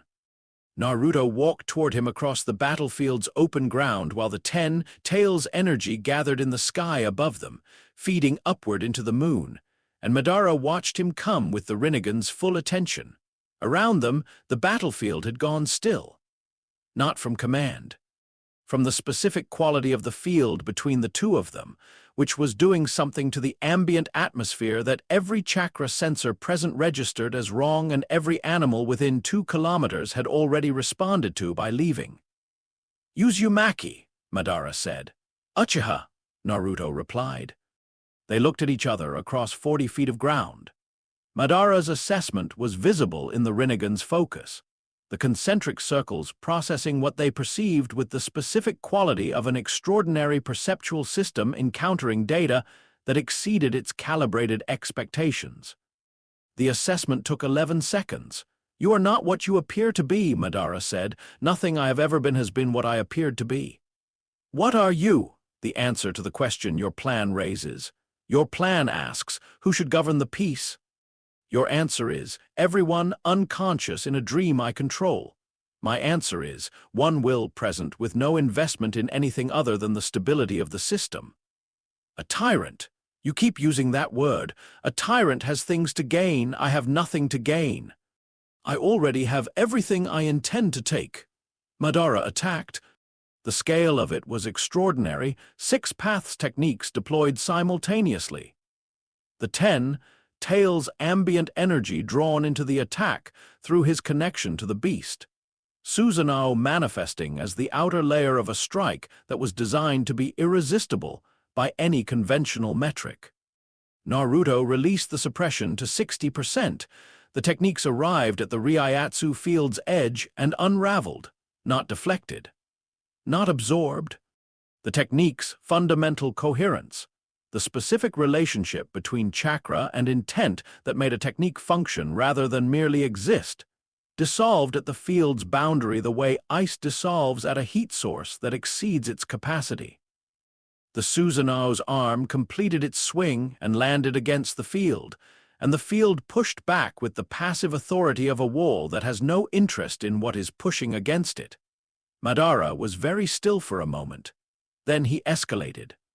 Meteorite technique, the scale that had been the Allied forces' most feared encounter report from the war's early intelligence.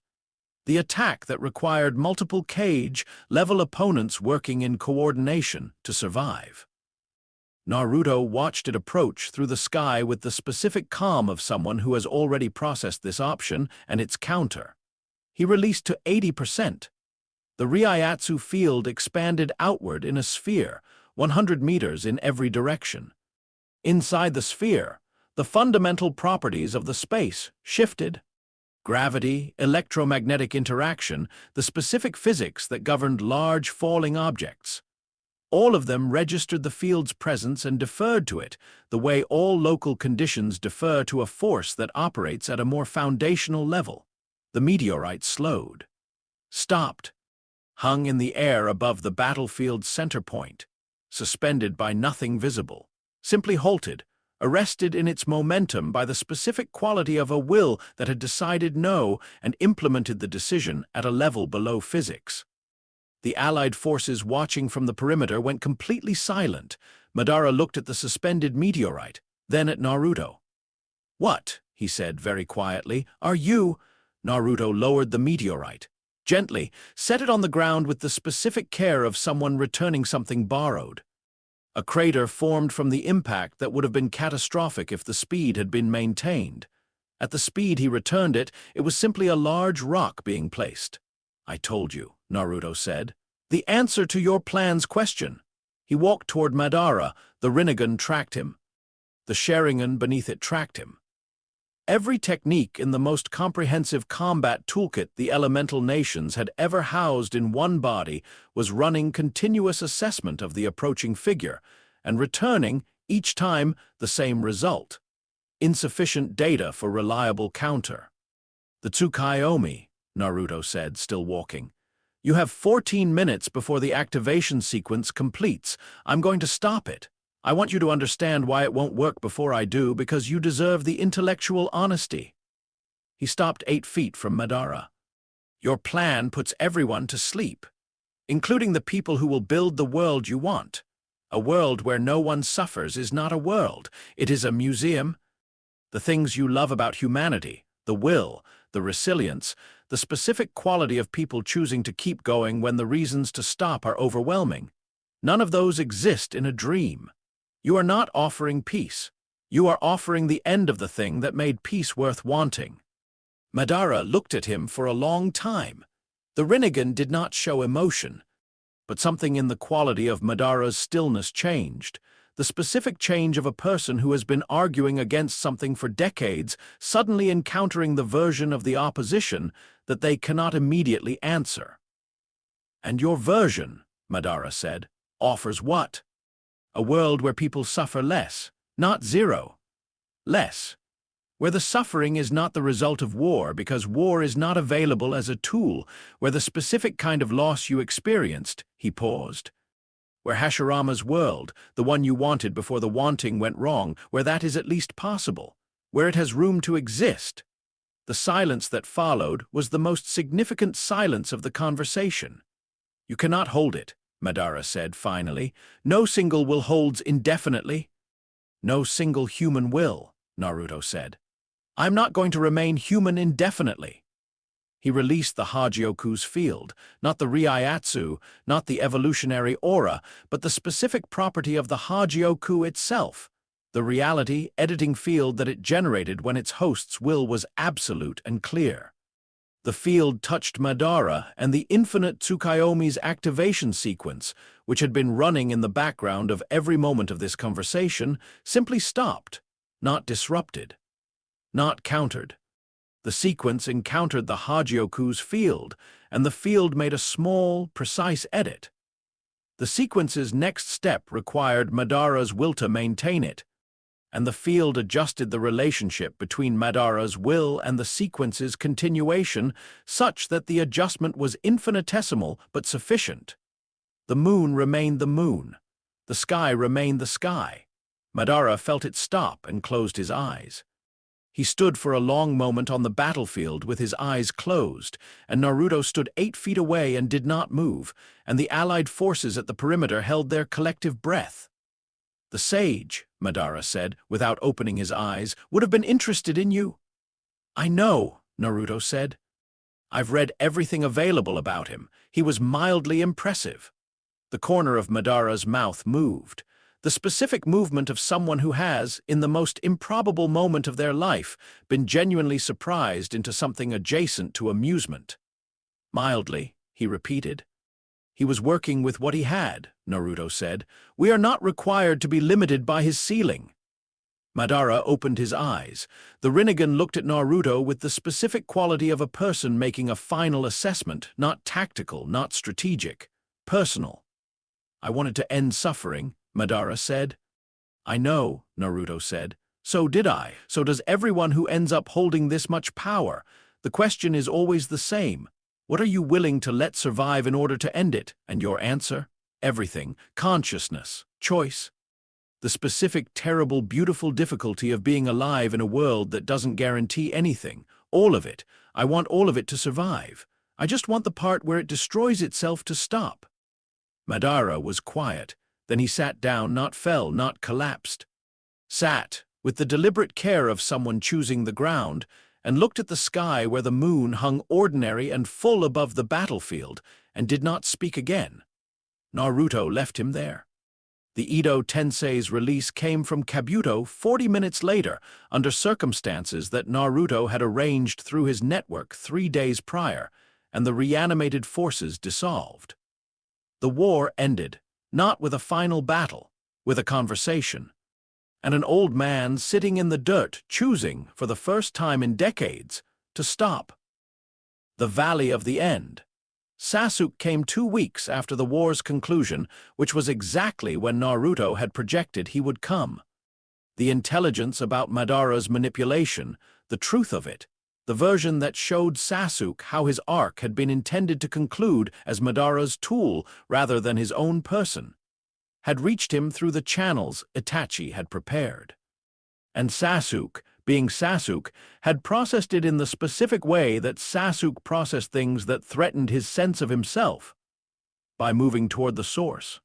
He arrived at the Valley of the End in the late afternoon, when the water caught the specific gold of angled light, and the 2 statues, Hashirama and Madara, the valley's permanent monuments to the first great collision, watched from the cliffs with the stone patience of things that had outlasted the argument they commemorated. Naruto was already there. He stood at the waterfall's edge, hands behind his back, looking at the water.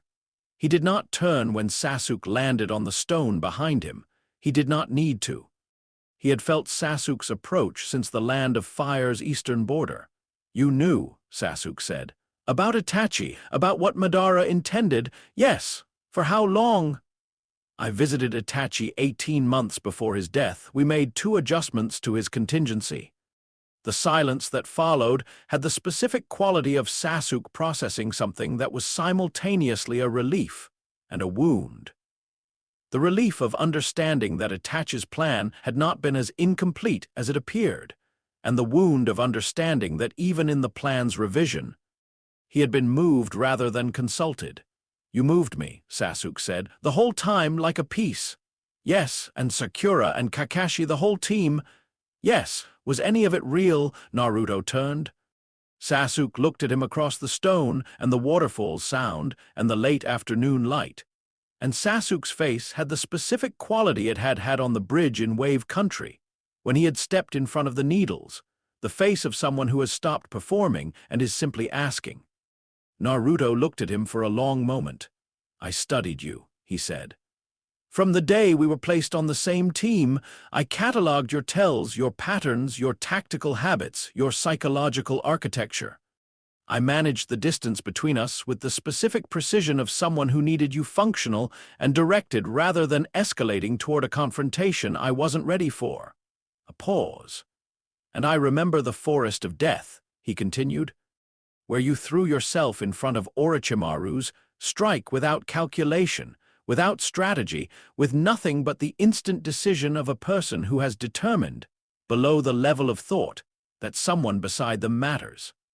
I have the memory of watching that and not being able to file it correctly. I still cannot file it correctly.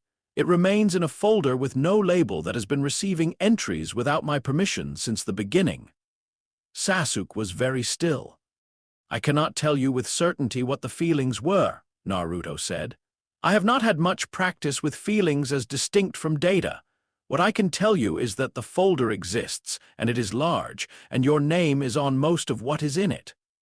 The waterfall moved between them. The stone held them both. The statues watched. That's the most emotionally incompetent thing anyone has ever said to me, Sasuke said. I know, Naruto said. I am working on the competence. It is a slower development than the power systems. Something in Sasuke's face moved, not a smile. Adjacent to one, the specific movement of a face that has been holding a particular configuration for so long that anything that shifts, it is noticeable. I'm going to fight you, Sasuke said. I need to. I know, Naruto said. I've been waiting. What followed was the only fight in the elemental nation's recorded history that was conducted without the winner ever moving from the position they began in.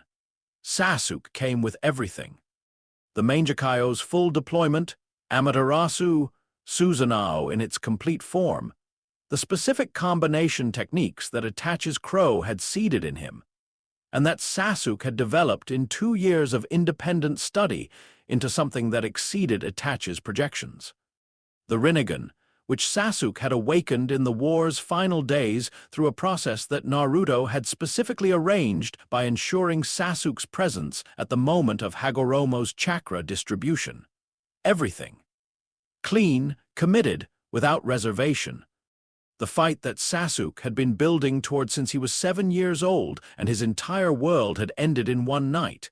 It arrived at the Reiatsu field's edge and could not complete, not blocked, not countered, not met with an equivalent force and defeated, simply unable to resolve into damage. The Amaterasu's black flame touched the field and found nothing to consume. The Susanoo's blade completed its arc and landed against the field with the sound of a very large thing pushing against something that declined to move. The Rinnegan's gravitational technique reached for Naruto, and the field politely declined the interaction. The Hogyoku, fully integrated, operating at its current evolutionary depth, had made a small and permanent edit to the nature of Naruto's existence. The concept of Naruto being harmed by something whose will to harm him was weaker than his will to remain whole was no longer a concept the local physics were willing to entertain. Sasuke's will to harm him was not weak. Sasuke's will was one of the strongest Naruto had encountered in 2 lifetimes. It simply was not, and could not be, stronger than the accumulated weight of what Naruto had become. Sasuke fought for 20 minutes. Everything. All of it, without holding back, without tactical management, without anything other than the full expenditure of everything he had built himself into. At the end of 20 minutes, he stopped, not from exhaustion, from the specific moment of recognition that arrives when the information becomes undeniable. When the gap between what you are doing and what you would need to do to achieve the outcome you want reveals itself to be not a gap that effort closes. He stood across the stone from Naruto, breathing hard, and Naruto had not moved. You didn't even, Sasuke started. No, you weren't defending. There was nothing to defend against. Sasuke looked at him. The Susanoo's chakra dissipated. Not dismissed, simply no longer maintained, the specific release of a system that has concluded its operation. The Mangekyo deactivated. Sasuke stood on the stone above the Valley of the End and looked at Naruto with his own face, no techniques, nothing between them. What are you going to do? Sasuke said. Build what I described. Take the time it requires. Hold the ceiling, and me. What do you want? Sasuke looked at the water for a moment. The valley's sound moved between them. I want, Sasuke said slowly, to rebuild the Uchiha, not the clan's political position, the clan, the people. The actual history, not the version the village sanctioned. I want there to be Uchiha in this world who know what the name means. That's possible, Naruto said. Under the architecture I'm building, it's possible. The clan restoration has no political threat value in a world where political threats don't escalate to war. You'd allow it. I'd ensure it. The Uchiha massacre was a choice someone made. You identified this. I agreed with you. The ledger requires a response. Sasuke was quiet for a long time. The folder, he said finally. Yes. The one with no label. Yes, I'm in it. A significant portion of it. What else is in it? Naruto looked at the waterfall. The light was changing, evening coming on, the gold deepening toward the specific red of a sky that had finished its argument with the day and was conceding to the dark. Uruka's hands on a headband, he said. A conversation on a dock in wave country with someone I could not categorize. A bowl of ramen in a warm apartment the night before a long absence. The specific way the third Hokage stood at the memorial stone every morning for 11 minutes, regardless of weather. A desert morning where someone said they trusted my calculation, and I understood it was not my calculation they were trusting. A dying man who told me my brother loves deeply and has no practice being loved. He paused. Things that did not fit any framework I had available. Things I could not make useful, things that accumulated anyway. The waterfall moved. That sounds, Sasuke said very carefully, like a life. Naruto looked at him. Perhaps, he said. The world that emerged was not clean. It was not triumphant. It was not the specific image of the clean, line utopia that political manifestos described and that reality declined to produce. It was quieter. That was the most accurate word for it, quieter, in the specific way that a room becomes quieter when the loudest and most damaging sound in it stops. The villages remained. The cage held their positions, their councils functioned, their economies and trade relationships and cultural disputes, and small-scale conflicts moved through the standard channels of a world in which people were still people. The hidden cloud and the hidden mist had a fishery dispute that went to arbitration 3 times over 7 years. The land of fire and the land of earth had a border disagreement about a river's course that produced 600 pages of documentation and was eventually resolved by a geographer's survey rather than a military engagement, which was new. The wars did not start. Not because anyone was forbidden from starting them. The structure Naruto built was not prohibitive in that way, not explicitly. It was that the specific conditions under which wars had historically started, the escalation cycles, the deterrent breakdowns, the specific moment where someone with the authority to prevent an outcome decided instead to accelerate it. Those conditions kept failing to produce their usual results. The escalations arrived at their standard conclusions and found the conclusions unavailable. Specifically, found a man in a black coat who had been watching the escalation since before the parties involved had identified it as an escalation, who had already adjusted 3 variables in the diplomatic sequence, who was already present in the room where the decision would be made, and whose presence in that room had the specific quality of a final answer that the room had not yet been asked the question for. The wars did not start. And after 2 decades of wars not starting, a generation grew up for whom the starting of wars was a historical concept rather than a lived expectation.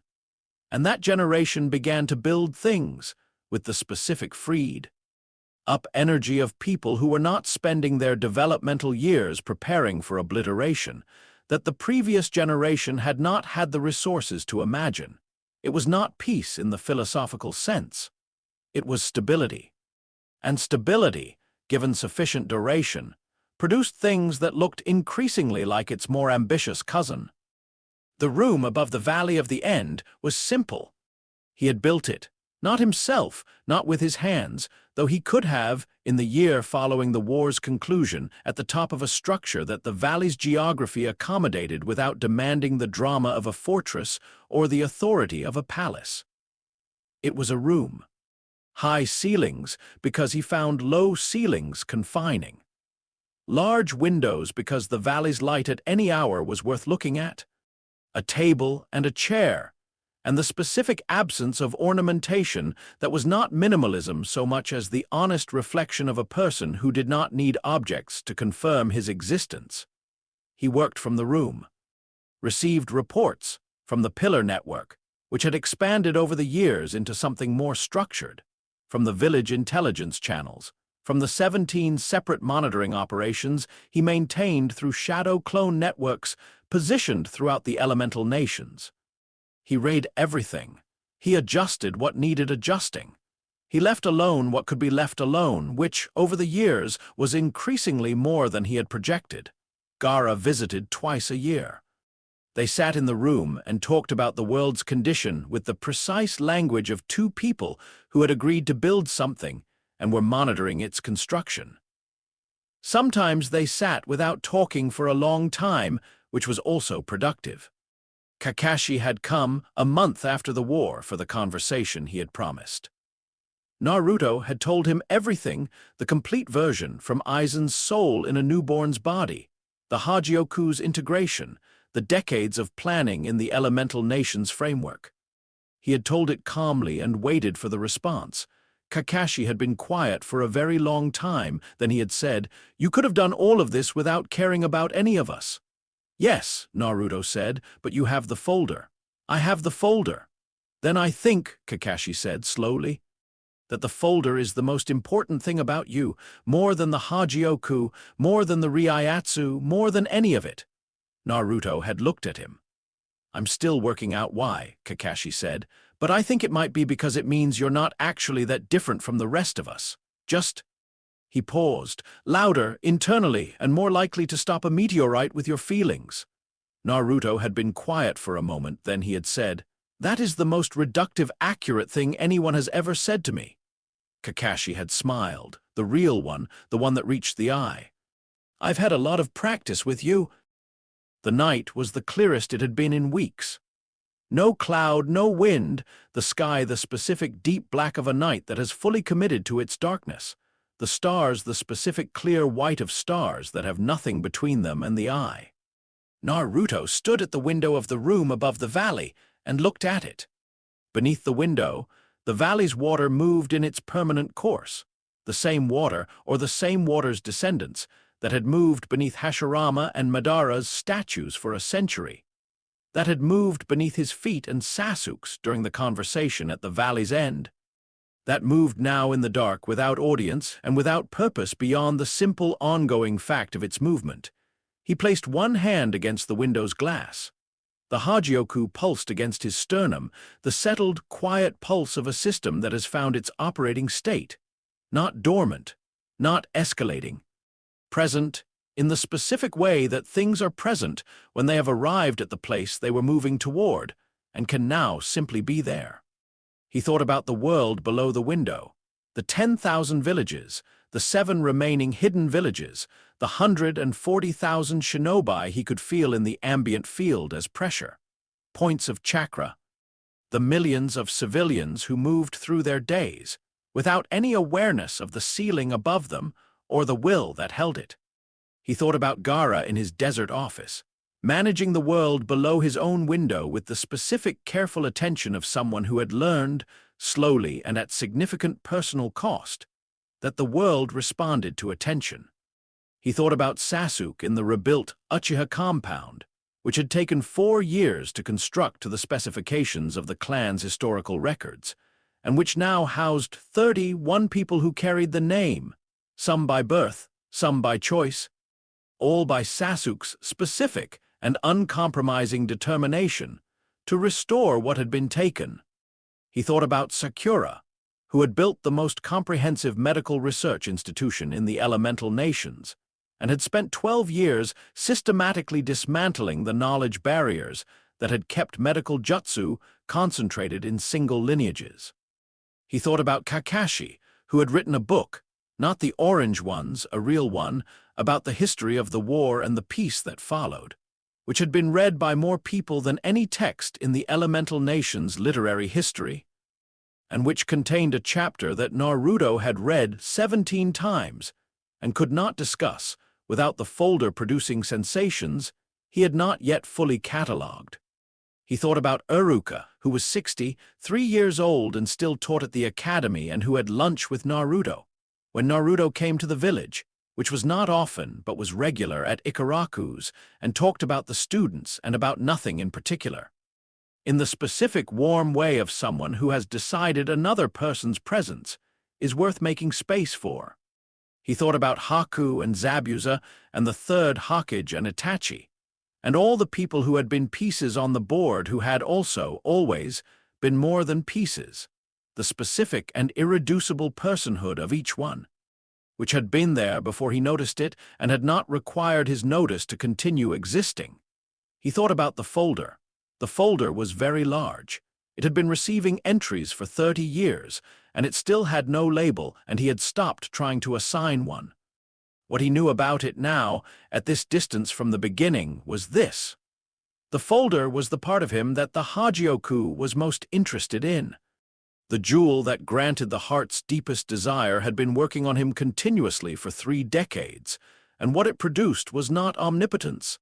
He had that, and not immortality. He was developing that, and not the capacity to end war. He had done that. What it kept producing, in the margins of everything else, in the quarter, second pauses and the unlabeled accumulations and the moments that had no strategic value, was this, the specific and apparently ineradicable desire to be known. Not observed, not assessed, not managed or managed by. Known, the way Iruka had looked at him on the graduation night, the way Kakashi had said the folder is the most important thing about you, the way Sasuke had said that sounds like a life. The Hogyoku had known this before he did. The Hogyoku had always known this before he did. That was its fundamental capacity. To see beneath the architecture to the thing the architecture was built around. And the thing his architecture was built around, the cold brilliance, the centuries of planning, the Reiatsu and the Hogyoku and the composite that had become something the world had no name for, the thing at the center of all of it, the thing the fortress was defending, was very small. A boy who had wanted to belong somewhere, who had been told, in a language louder than words, that he didn't, who had responded across 2 lifetimes and the full expenditure of every resource available to him by deciding to belong to everything. To hold the ceiling for all of it, to become the thing that the world could not exist without, because if you could not be small and safe and ordinary in your belonging, you could be vast and necessary and permanent in your purpose. The fortress had worked. The purpose was real. The world below the window was quieter than it had been, and the boy at the center of the fortress was still there, still receiving folder entries, still sitting in doorways for moments that had no operational justification, still unable to fully categorize what Iruka's hands on a headband had meant, and still, after everything, after all of it, not entirely certain he wanted to. He stood at the window for a long time. The stars were very clear. The valley below was dark, and the water moved through it with the indifferent persistence of water, which does not know or care what it moves through as long as it moves. And Naruto Uzumaki, who was also Aizen Sasuke, who was also the composite thing that existed in the space where 2 souls' worth of power had met and become something with no prior classification, stood at his window above the valley and held the ceiling for the world below and breathed, quietly. In the dark, the Hogyoku pulsed, once, warm, the specific pulse of something that has arrived. I know, he said. He stayed at the window. The stars didn't move. The water didn't stop. And the world below continued, loud and ordinary and specific and irreplaceable, full of people living lives that would never be ended by a war, carrying sorrows and joys that were entirely their own, building things and breaking things and loving things in the specific mortal way that made all of it matter. The ceiling held, below it, everything else. In the 3rd generation after the consolidation, a child was born in the desert outside Suna with a chakra signature that Gaara's sensors, ancient now, refined by 50 years of continuous development, identified as unlike anything in the catalogued record. Unlike anything, except one thing. Similar to, but inverted from, the Lord's. The report arrived in the room above the valley on a Tuesday morning in early winter. Naruto read it once, set it down, looked at the window. Outside, the valley's water moved in its permanent course. He picked up the report and read it again. Interesting, he said. He stood up. He had work to do,